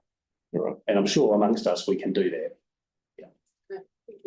Thanks, Roy. Merry Christmas. Yeah, Merry Christmas. See you next week. If you just put your hand up. Can I go on a welcome Barbara? Next Tuesday. If you'd like to, so you already have a question. You haven't even said anything from Alex. I'm having to wait till the end. You haven't, okay. Well, at least you can start asking. I'm sorry that we gone over time, as we don't often get opportunity to talk to the police. Thank you. Yes, I am. Yeah. Okay. Welcome. If you would like to just, I'll take questions at the end so that you can do your presentation and we can, it's a bit more efficient that way. Sometimes we go back and forth, but because we've gone over time. So over to you. Okay, I'll try to make this quick then. So we've still got a project in the pipeline, Queen's Park Reserve play space renewal. I assume everyone knows where it is, but if not, I did bring the aerial along. So it's nicely tucked next to the school and this kind of circular space. Or can you? There is a clicker just there. I'll click there. Okay, perfect. Very good. Yeah, and right now we've got the play equipment pretty much spread out everywhere. It's very dry ground conditions. As you can see, it's all pretty worn already. But what we also have is a desire line traveling right through the space from the school kids traveling to and from school. There is quite lush vegetation all around, which doesn't make it very visible from the street. So you could argue there are a little bit of SIPTET issues, but the fact that there are many people traveling through it counters that a little bit. And yeah, generally we've got one of the popular big long slides. We've got the standard set of swings, a nice climber and a really worn seesaw. So I believe you haven't really heard about this one for probably the best part of 2 years. So this was presented back to you by Marcia, I think, before it went to consultation, and then February, March 23 was the consultation. So I've attached the results of that in case you hadn't received it previously. And I've just put together a quick summary of the comments that were mentioned. When I picked this up, it was very obvious that there was a bit of a split between focusing on really young children and focusing on more older teenage children. So that's probably the biggest challenge in actually coming up with a design that works. But as I mentioned in the cover sheet, there is a project in the pipeline that looks at creating a youth space. So ultimately the focus is more towards the younger ones, but we try to make sure that there are some elements for the older ones as well. There was a really keen interest to keep the big slide, which is not compliant, but I had a look and think tried finding something that is quite similar. All accessible play, so we're trying to incorporate that a bit more. The one item that I have on there, the You and Me swing, that came through quite strongly. There's probably the cost constraint on that because they tend to be quite pricey. So the current design that I brought along does not include it. But we can always see where we land the budget. At the moment, it already looks like it might actually go slightly over. But if there's any wiggle room, that is something which we can try to incorporate. Yeah, and then it will definitely get some seats and, or better say, picnic tables, so that families can actually hang out in that space a little bit more. Won't go into these ones. Let's go straight into this. So this is the new design of the play space. Does this have a pointer? So we've got a little Springer here, a toddler slide. Sorry, should I do that at the front? I'm not quite sure where to point. And then there is an element, I'll show you some images in a minute, but a bit more for imaginative play for the little kids. And we have a set of swings. The blue bits are actually wet pour, so they give that all accessible access and make it a bit easier to get to the items. The rest would be in the timber bark softball. And then instead of the really long slide we have at the moment, there will be a tunnel slide. And along here, so we still have that desire line for the path that goes through, but we're finishing it up here.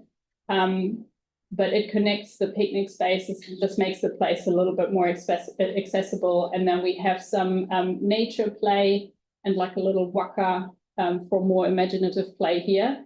And what we want to incorporate is a little bit of nature play under the trees, just to allow the kids, especially the school-aged kids. So that's where we're trying to integrate some of the older kids again, give them something that they can do. They can pretty much race around the trees, and it's like the alternative travel line. Instead of just going straight to school, they can play around a little bit. So that these are images of the equipment. I can't guarantee 100% that it's exactly going to be that. That's probably down to just figuring out with the play equipment suppliers where we can get the best deals. But I'm hoping that it's going to be these ones. And I just brought along an example of what that nature play under the trees could look like. So that's from a different playground I've delivered before, but it's pretty much that the aim is really to get the kids more engaged with the surroundings. So that is pretty much what we're proposing to do. It's a bit different from in the consultation document. We pretty much provided options of play equipment to choose from, and there was support for one of the options, but given the time frame that has that we're looking at and the cost increase in the last 2 years, that is not really an option for us anymore. But I try to incorporate all those elements in here. So bringing this along for your feedback today, and I'm hoping to come back to you next year, early next year, ASAP, and get this approved. And then I would like to order the equipment and get things moving again, subject to how much positive or negative feedback you might have for me today. Thank you. All right, I have 2 questions, one from Alex and one from Greg and one from Yanni. Yeah, so in the feedback, there's quite a lot of comments around picnic spaces. Yes. And as you mentioned, then some septic things that could be solved. So I was wondering, now seems like quite a good time to raise the potential of maybe putting in a barbecue space. Because I feel like that can address some of those concerns, but it's also a lovely park to sit in the sun in, and there's quite a lot of housing around it. If the board was to say, look into it, would there be budget, and it looks like there isn't, but would there be budget to include something like that from another fund? If not, if the board were to somehow, and I'd have to speak with the board about this, get some funding for it, what avenues do you have to sort of match that funding if we put some in for a budget, and when would you need that by so it could be incorporated into the design? I'm not aware of any funds being available for a new asset in Queen's Park Reserve at this point, but I'm happy to go back to our planners and to Friday as manager to see whether there might be something we can do. But at this point, I'm assuming not. If I receive your approval in February, I'm hoping that we might be able to get started as soon as April, May. So if that were something that you wanted to be delivered at the same time, that's a rather tight time frame to identify additional funds. But I mean, that's not to say if that's really something you want to do, it can always be added on later. So if we had money come up from the board and we decided to fund it, when would you need to know of that by? As soon as possible. Okay, and latest, is that something you could, sorry, I know it's quite a, like, if it's something that we have to put a proposal through from the board, and the board would have to come to a meeting, when would necessarily be the last meeting that could be accepted by before it was too late to be incorporated into that plan? I'm unable to give you an answer. I'm happy to come back to you, but that would also mean that I'd have to investigate a bit more in terms of, have you got in mind gas or electric? Yeah. What kind of barbecue you want? No. Yeah, so I'd probably have to do some digging to find out what would even be an option in this space. And I know it depends on, gas, electric, roughly, really roughly, and I'm not gonna hold you to this. May. Price wise. Oh, price wise. Roughly, if you're just talking about a barbecue. I'll $30,000. have to come back to you. Okay. Yeah. No, that's right. They're $30,000. Yeah. Okay. So is that something, do you want to come back to us, or should I send an email to somebody, just? Email. Okay. You can send me an email, I'll send it to Barbara. Okay, great. All right, Greg. What's the reason for the path stopping where the playground is and not continue onto the courts behind it? Because this is a play space renewal, which means we're not creating new assets. I'm already stretching the definition as it is. So there is the darker section at the start is a path that leads into the reserve and then it stops. And just because of that overwhelming feedback that we have and the way we can frame it along the play space, we're now including a slightly longer section of path to also connect the picnic tables and create that accessibility, but there is simply no funds for a new path in this park. So would that come under the renewals for hard surfaces for the play? So a renewal is only when we have an existing asset. Right. In this case, we don't have a path in there, so it would have to come out of a new development fund, and there's nothing there. It's just with so many sports groups using those courts, it seems, I mean, at the moment, they previously walk around the back while the tree roots were going to be more of a hazard. So it was more a concern around not having a safe space to be able to use to get to the adjacent asset. Yeah, understand that. All right, we've got questions from Yanni and Celeste. I'm gonna go to Joe and then I'll come back to you, Alex. Thanks. Do we know what the budget is? It's we have about 140K left for construction. And right now I'm going overly positive with my estimate. I'm sitting at about 145. If I'm very negative, it could be 220. I won't know until I actually ask the contractor to price and get confirmation on what the items will be at this point in time, with including freight and everything. So it's. And is there a way that in some of the other parks we've done, like got the kids to do murals, little like tile, or is there a way we can involve the school children in some of the creation of some of the elements, decorative elements of the park? Depends on when you want it done.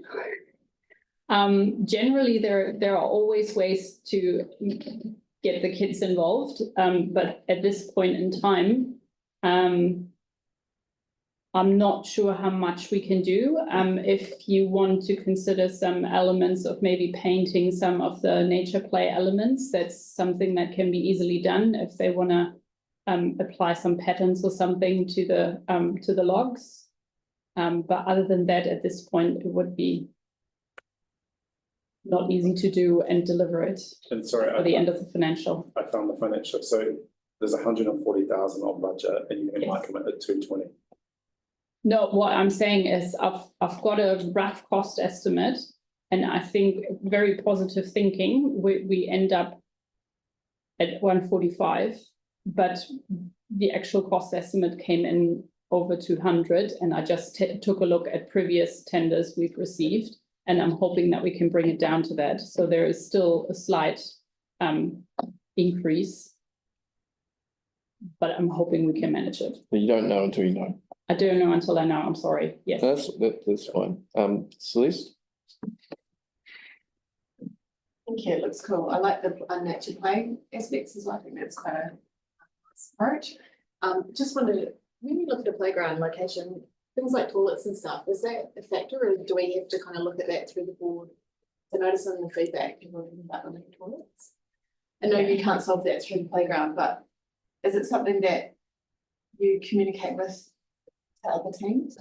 I mean, we generally talk about toilets next to playgrounds, so it's always something that parents like, especially when you have younger children.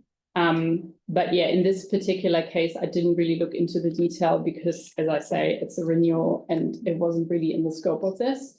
But it is possibly something that you could address with the planners at a wider scale when the play network plan is actually created, that there is maybe some consideration given to that as well. And that might lead to something in the LTP in future, but at this point in time, not for this location now. And this is just through the chair, just in terms of process, would we also ask for information if there are any toilets planned for this area to address that? So if there, I didn't hear the. Lisa's asking whether we can ask for some information about whether. Not in this format, no. Not now, but No. we can. Flick an email. Yeah. So we have to know, but otherwise it looks good, thank you. Yeah, Joe and then Alex, and then I think we'll pretty much be at the end.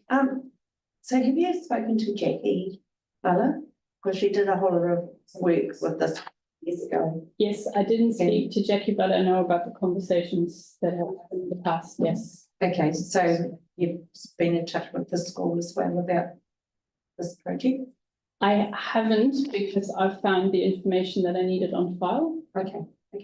And with the existing equipment next year, is everything going?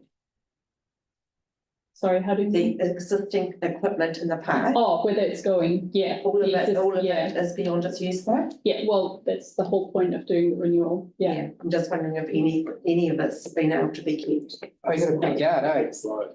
No, Yeah, like the big slide and the bars. well, yeah, so the slide for us, the minute we touch it, it becomes a compliance issue. Mm. Like if we maintain it, it can stay, but it's not compliant to today's standards, so can't really keep it. Plus, that would kind of defeat the whole purpose of renewing an asset. If we say it's at the end of life and then we decide we keep it, it kind of doesn't work. Yes, I'm just, like with what has been proposed, I'm just concerned that most of it is for the smaller kids. Yes.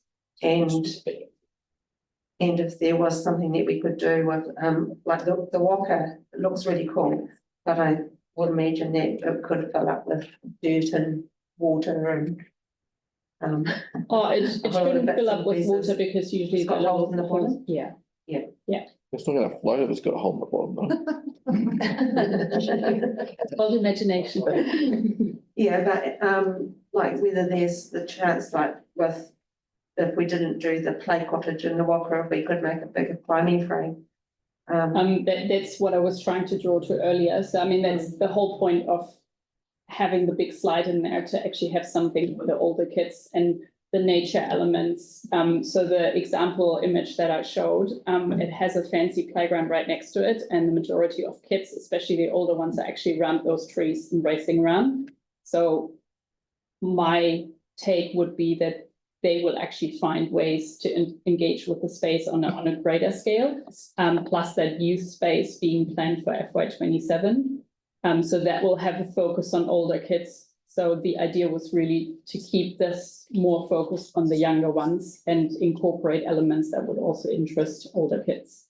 Okay, so is this going out for consultation again, or just this is it? What we will do is we send this back to the submitters and we'll inform them about when we're going to come back to the board for approval, so that they actually know about this, and if they want to attend the session then. Okay, thank you. Okay, final question from Alex. Do you have any more slides? No. No, okay, cool. Final question from Alex. Yeah, well, Joe asked the first one about consultation, so it's just added notes when we let people know about what's happening. In terms of that youth space, do you know when that'd be coming to the board, like initial designs or concepts? No. No, okay, that's right. And then my only other thing, feedback wise, I think it reflects the consultation, which I just want to say thank you for, because quite a lot of that and seeing those comments and how that reflects that, I think it's quite important, and a community would really, so thank you. Okay. Or yeah, you've still got a couple of minutes to. I'd like to say you've done a bloody marvellous job and well done. Cool. Yeah, yeah, thank you. I mean, I think it's really cool. Awesome. Well, in that case, I'll come back next year for approval. Yeah. We'll see you in February. Cool. Thank you very much for your time. Yeah. All right, we've got a couple of minutes until we have Jacqueline. If we'll just have a quick adjournment, and then we'll be talking about Linwood regeneration support.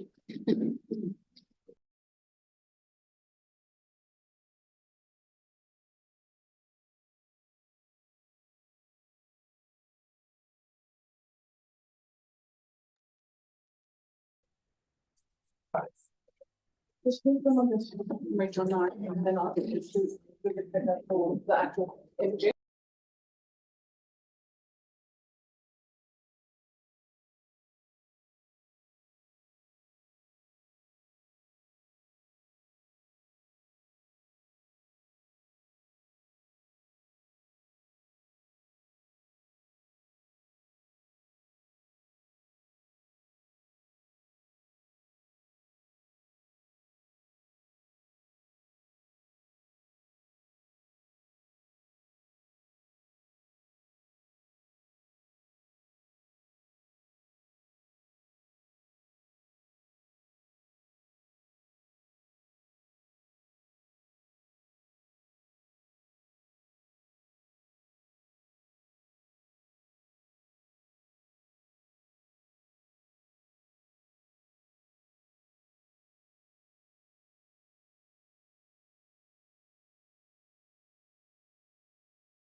I was there, I was like, Steve Williamson got out for 93.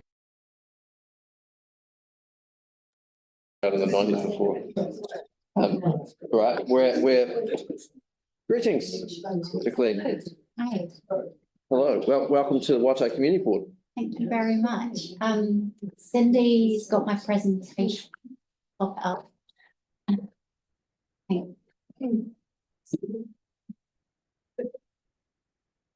Now, would you like to, I think it's probably best if you go through your presentation and we hold questions to the end. Okay, sounds good.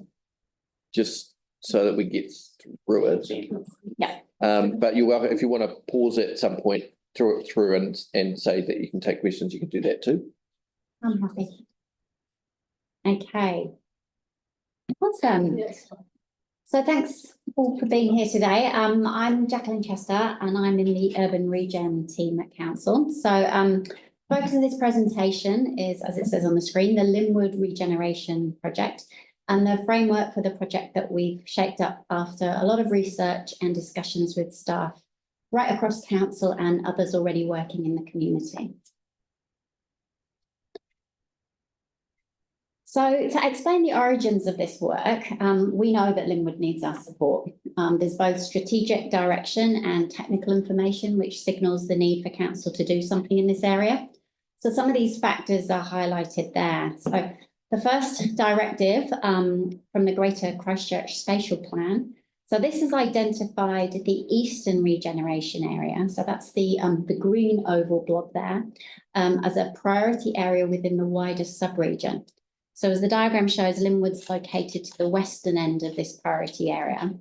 And recognition of this area by the GCP basically reflects there's a whole range of issues going on in this location and that the issues are so complex that they require support from multiple agencies. So that's the first sort of sub-regional layer.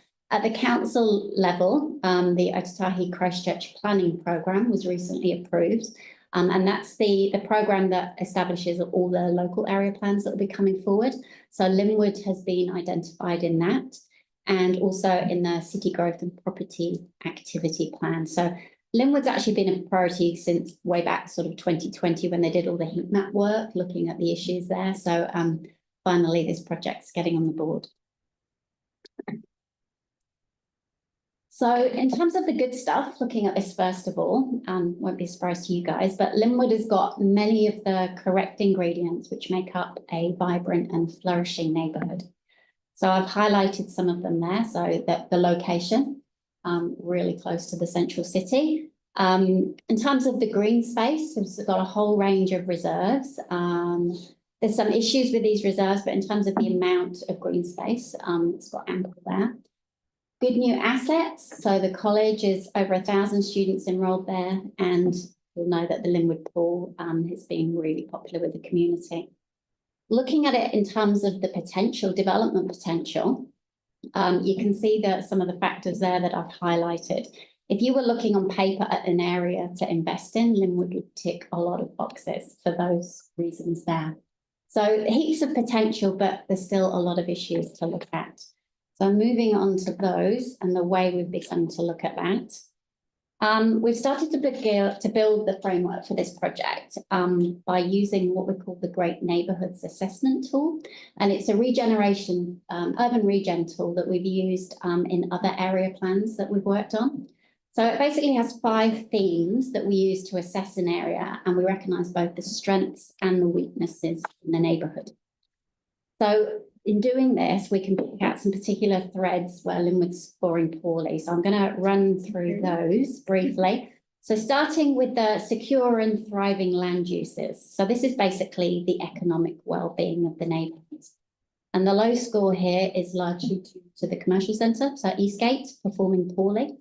It was given a score of 4 out of 10 by Property Economics back in 2023, and it's got a 12% vacancy rate. So it's one of the most poorly performing commercial centres across the city.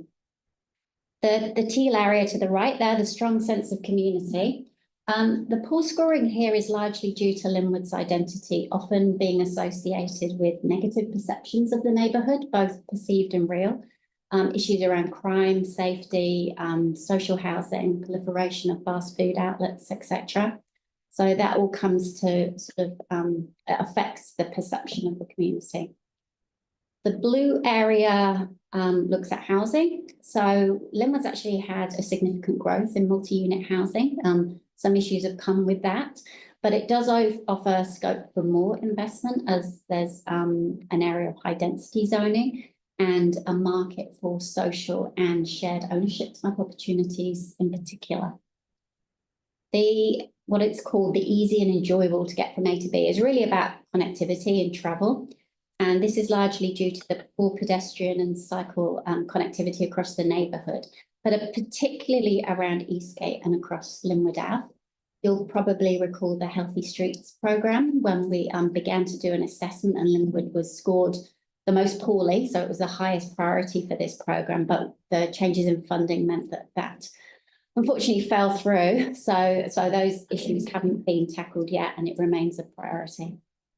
And so the last theme, the green area, the focus on the natural environment, and the poorer score here is a result of the poor condition of the Linwood Canal, which runs through the neighbourhood, although it should also be noted that there are issues with some of the public open space in the area, and that's going back to some of the sort of safety and the use of these areas too.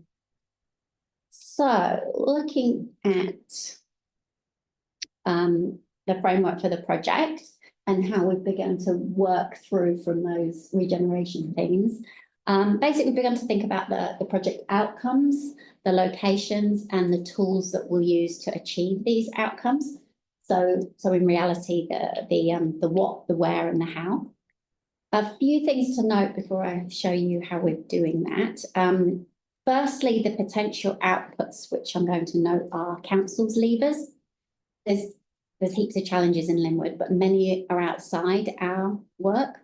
But in identifying them within our work, it gives us an in terms of the conversations we'll be having with the other agency around the table at the sub-regional level. And the hope is that this can put some pressure on these agencies to start delivering on the matters in this neighbourhood. In terms of budgets, ours is really small, and it's been exacerbated by the withdrawal of Crown funding for the transport initiatives. It means that the conversations with the sub-regional partners may bring about more significant opportunities, but our shorter term focus will be on using existing budgets, development contributions and staff time innovatively, with potentially identifying budgets for the next LTP in terms of any more game-changing, bigger move projects that might come forward. And finally, just in terms of the where we're focusing up this, at the moment, Linwood neighbourhood is quite blurred. I've just presented to the central one as well because it's going within that area. But as we begin to work through some of this and go through some of the engagement, work through the themes and the particular projects coming through, we'll be narrowing down the spatial extent of this. So some might be based on a particular site, and others that are more theme-based, we will have to decide on the spatial location of those. So that's kind of to be worked and through and evolved. So in terms, this gives you an example really of what the framework looks like for each of the themes. So you can see there's three columns there, the what, the where and the how.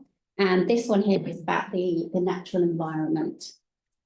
So in terms of the outcomes for this one, there's some possible shorter term opportunities to contribute to projects relating to the canal. The concept plan for Linwood Park and the SEPTED study has been revisited early in the year. And some of the work we've done with the canal and the play team has talked about like maybe the concept of a nature trail and some nature areas going into that park. So and more planting along the canal. So these are things that are all kind of in the mix at the moment and will be worked through. Longer term, there are some opportunities in terms of improving connections between residential areas and green spaces, including the river corridor to the north. It's actually just over a kilometre from from Eastgate up through to the river corridor to the north. But because of the way that the roads align and there's no clear wayfinding through, you don't really realise you're so close to all of those assets. So a potential scheme is looking at some of the more higher density streets initially, thinking about maybe doing some streetscape works, improving the tree canopy, and then some wayfinding, just to kind of open that area up and realise how you can work through it. Moving on to the next theme. This is the one about the economy, and it won't surprise you, the focus here is Eastgate. So you guys will all be aware that, excitingly for us and the timing of this project, the new owners have been announced as Willis and Bond, who have done some quality mixed-use developments across the country. So hopefully there'll be the potential for us to work with them in terms of both the longer-term development and some investment within the centre and maybe the wider site that they own, but also hopefully some shorter term activation or some amenity improvements in that space as well. So that was wonderful timing for us.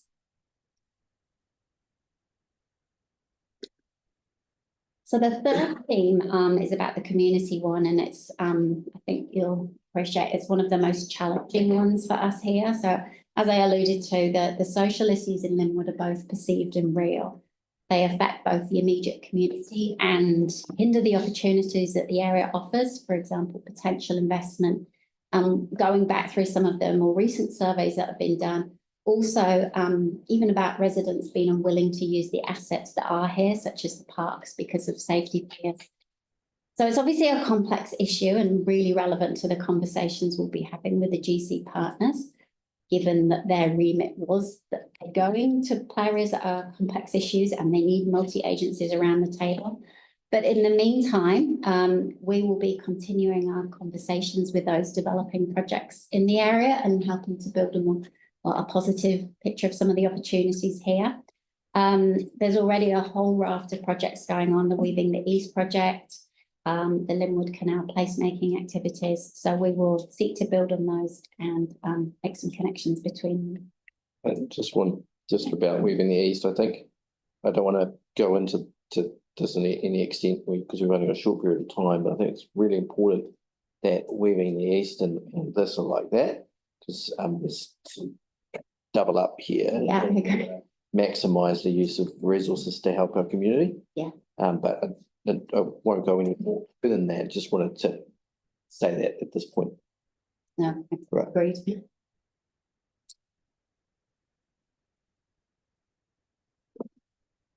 Looking at the connectivity, again, we know about the accessibility issues around the Eastgate. So potentially with the developer on board, it may be something that we can look going forward. And will remain a priority for some of our safety improvements as well. In terms of the wider area, there's these connections between the river corridors, like I've mentioned, also to the south down towards Woolston as well. It's something we might think about looking at.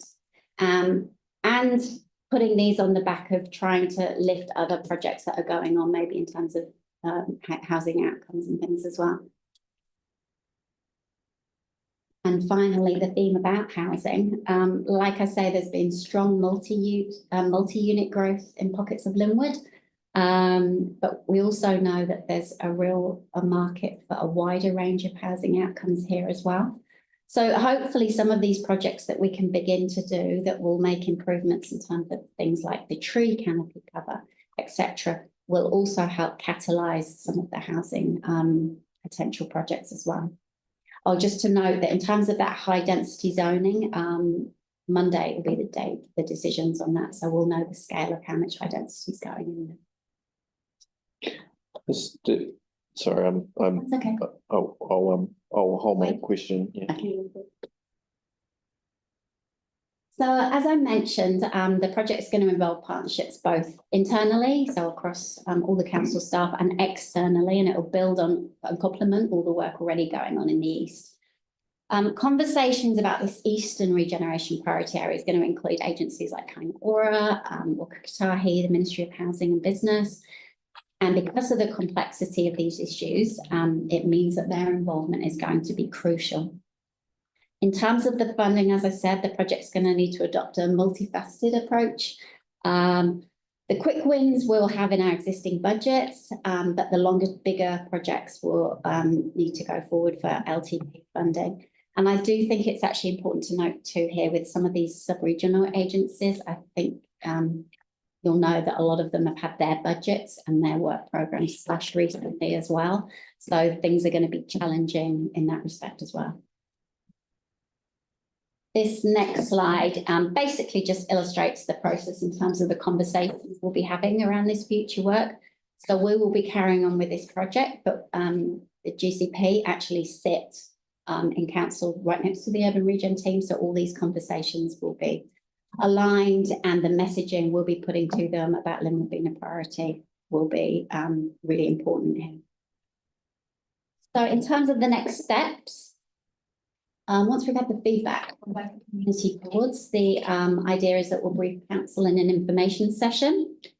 We'll build on the conversation we had and we'll establish a more formal cross-council team for staff across areas like parks, play, transport, the Three Waters, community development. And this will help us develop the project plans for each of the teams and also a plan about getting some more engagement from the community.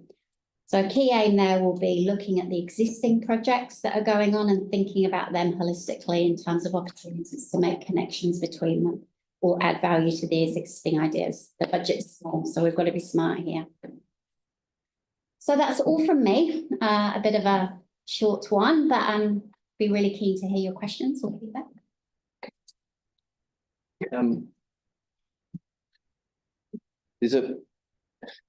So I have a question first. And then I've got Jackie, Yanni, who else? Do we have any other hands? No, it's Jackie and Yanni. Don't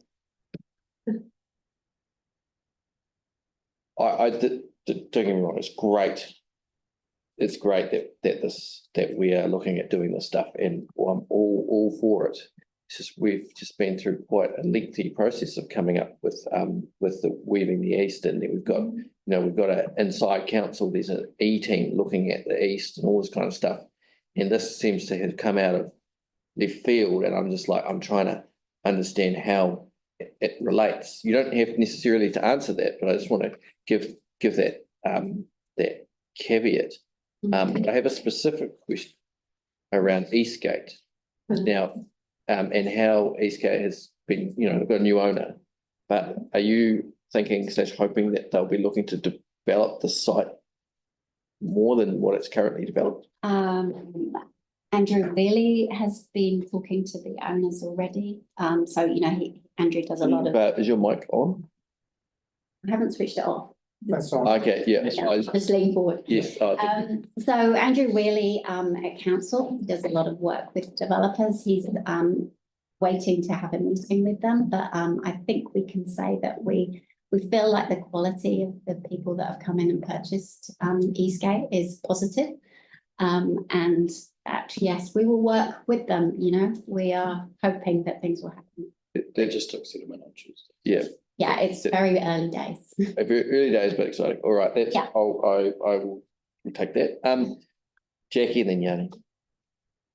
Thank you, Diane. I do want to talk about Eastgate. Some 22 years ago, when it changed from Linwood City to the Eastgate Mall, they invested an awful lot of money there. I was part of the pharmacy team. And there was an expectation that when they did up the Eastgate Mall, that it would get greater patronage from outside of the immediate area. Now, what we saw and what I would expect you would see, no matter how much you invest in that mall, people from Sumner and Redcliffs do not stop at Eastgate Mall.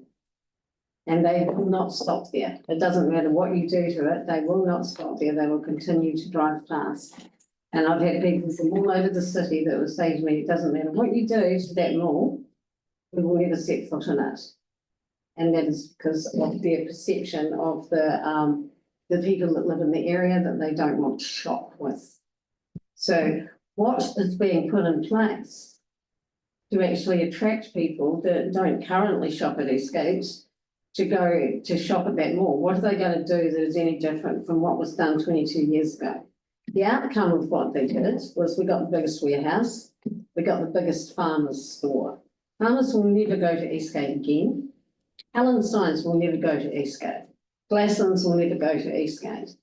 If our big major stores will not go to that mall because of the experience they've had there before, how are you going to enhance a mall to make, increase, the reason it's 12% occupancy, vacancies, is because there isn't the market for those shops to actually make progress there. The only way that you're going to get good shops to come there is if you're going to have good shoppers come there. So what's the plan to actually get people from outside of Linwood to go to that mall? Because most people will actually, even if they live in Linwood, bypass that mall. So that's my question. It's quite a long question. Yes, well, And some of it will undoubtedly be what Willis and Bond probably did a lot of homework about that before they purchased it. I think that in will be potentially contributing to an accessibility study for the getting into the mall. There'll be a lot of things that we could potentially help with. If, for instance, they decide that some of the car park is redundant, it's an awfully big site. I think we've all known it's maybe not need that. There's other things that we could help with about thinking going forward. But I mean, these guys know what they're doing, so I'm sure they'll have a strategy for that. 22 years ago, but it didn't work then. Well, let's just wait. I guess just have to be optimistic at the moment. All right. Just before I go, Yanni, so I don't forget, there's a guy, his name's Richard Rowe, who does work all up and down that Linwood Canal, the yes, path there. yes, He does weeding and stuff, Yes, yeah, because I'm on the group. So. Okay, good. Yeah, just making sure. Yeah. Yanni. Yeah, I was just so it's great to see some progress on this. Just to correct, the council voted not to do the healthy streets. The government offered the money. Council said they couldn't use it and voted against it, even though some of us actually wanted it. So it's not quite a case of the government taking the money away. The problem was that council said, even if you give us the money, we won't be able to do the work, which, $7 million is a lot of money that we've lost. But we are where we are today. I guess one of the issues that I'm saying is that transport isn't aligned to any of the spatial planning.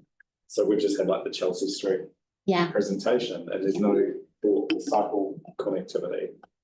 We've got safety improvements going into Bromley, but there's no connection to Eastgate around the bigger spatial planning.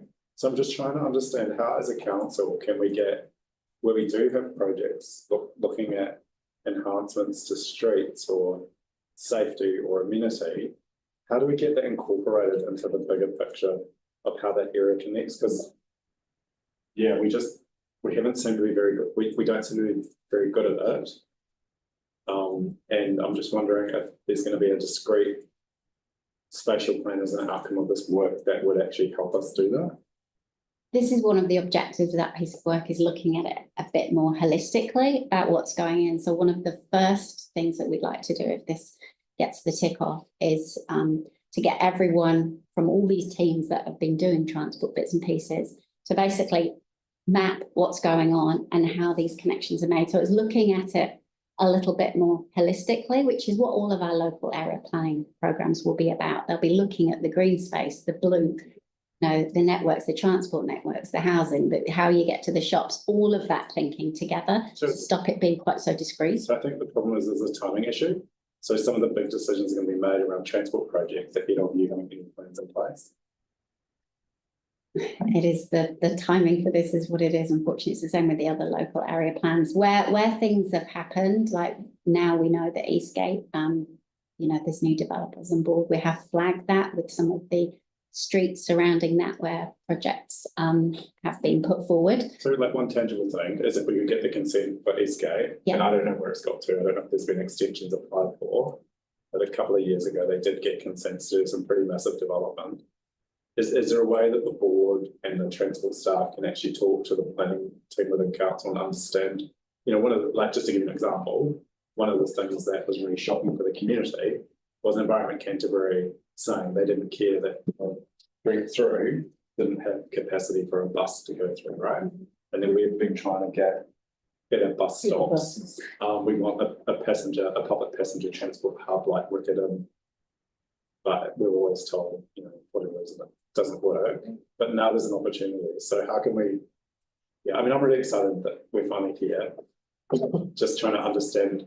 It still feels like this, but to like Paul's point, that there's so many different arms of council that aren't connected into this process. I'm trying to link as many as possible. Yeah, and So we need to set up like a elected member working party to kind of, so we've got governance oversight. Would that be, I mean, to me, that seems like maybe that's one thing that might be useful.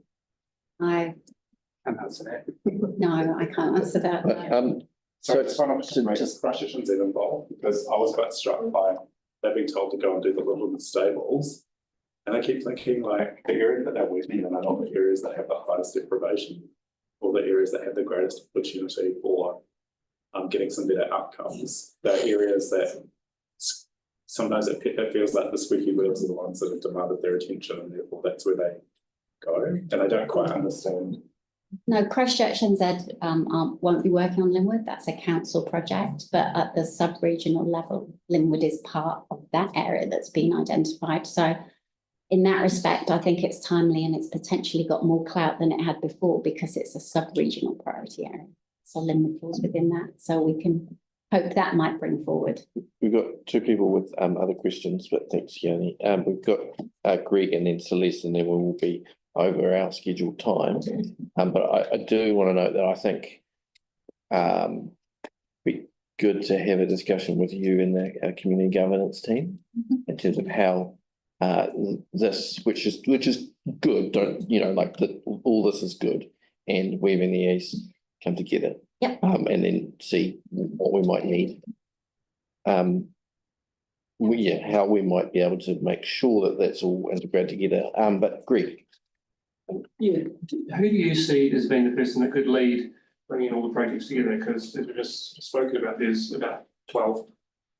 But there's not really one person that's a central point that they're all coming back to. Do you see that as yourself? Yeah, the project would be run for the urban region team with a lot of other staff involved. But that's linking into those other projects that are happening in that space. Yeah. That's you, that's. Yeah, we'd be coordinating that and everyone would be around the table, bringing the individual things that they've got on the books already, plus anything that we identify going forward. We would all be over as a team. Celeste. It's just picking up on Yanni's point. In terms of the urban region team, I think council and this is the one through Christchurch and Z. At some point in the process, do you reach out to say, because I know that in addition to Brighton and Linwood's one of the priority areas for regeneration. So would that unlock that resource? Where is, sorry? Sorry. So because Linwood is a priority area for urban regeneration. Right now, team, Yeah. Would that also mean you can utilize resource within Christchurch and Z? Not currently? No. That's interesting. We're seeking not to duplicate what is being worked on. Right, well, we are at the end of our allotted time. I fancy that. But yeah, cool that we are having this conversation, and there's lots and lots and lots of good things that we'll be able to do. So excellent. Look forward to getting some stuff done for our community. Thank you very much. All right. Thanks. All right, members, that is the end of our time together. And if you'd like to join me in our karakia whakamutu. Yeah, tau, te rangi mā re, o te rangi, e tū I honei, o te papatua, e taki tōnei, o te taea, e awhi nei, ki runga, e tātou, tihe, mauri ora.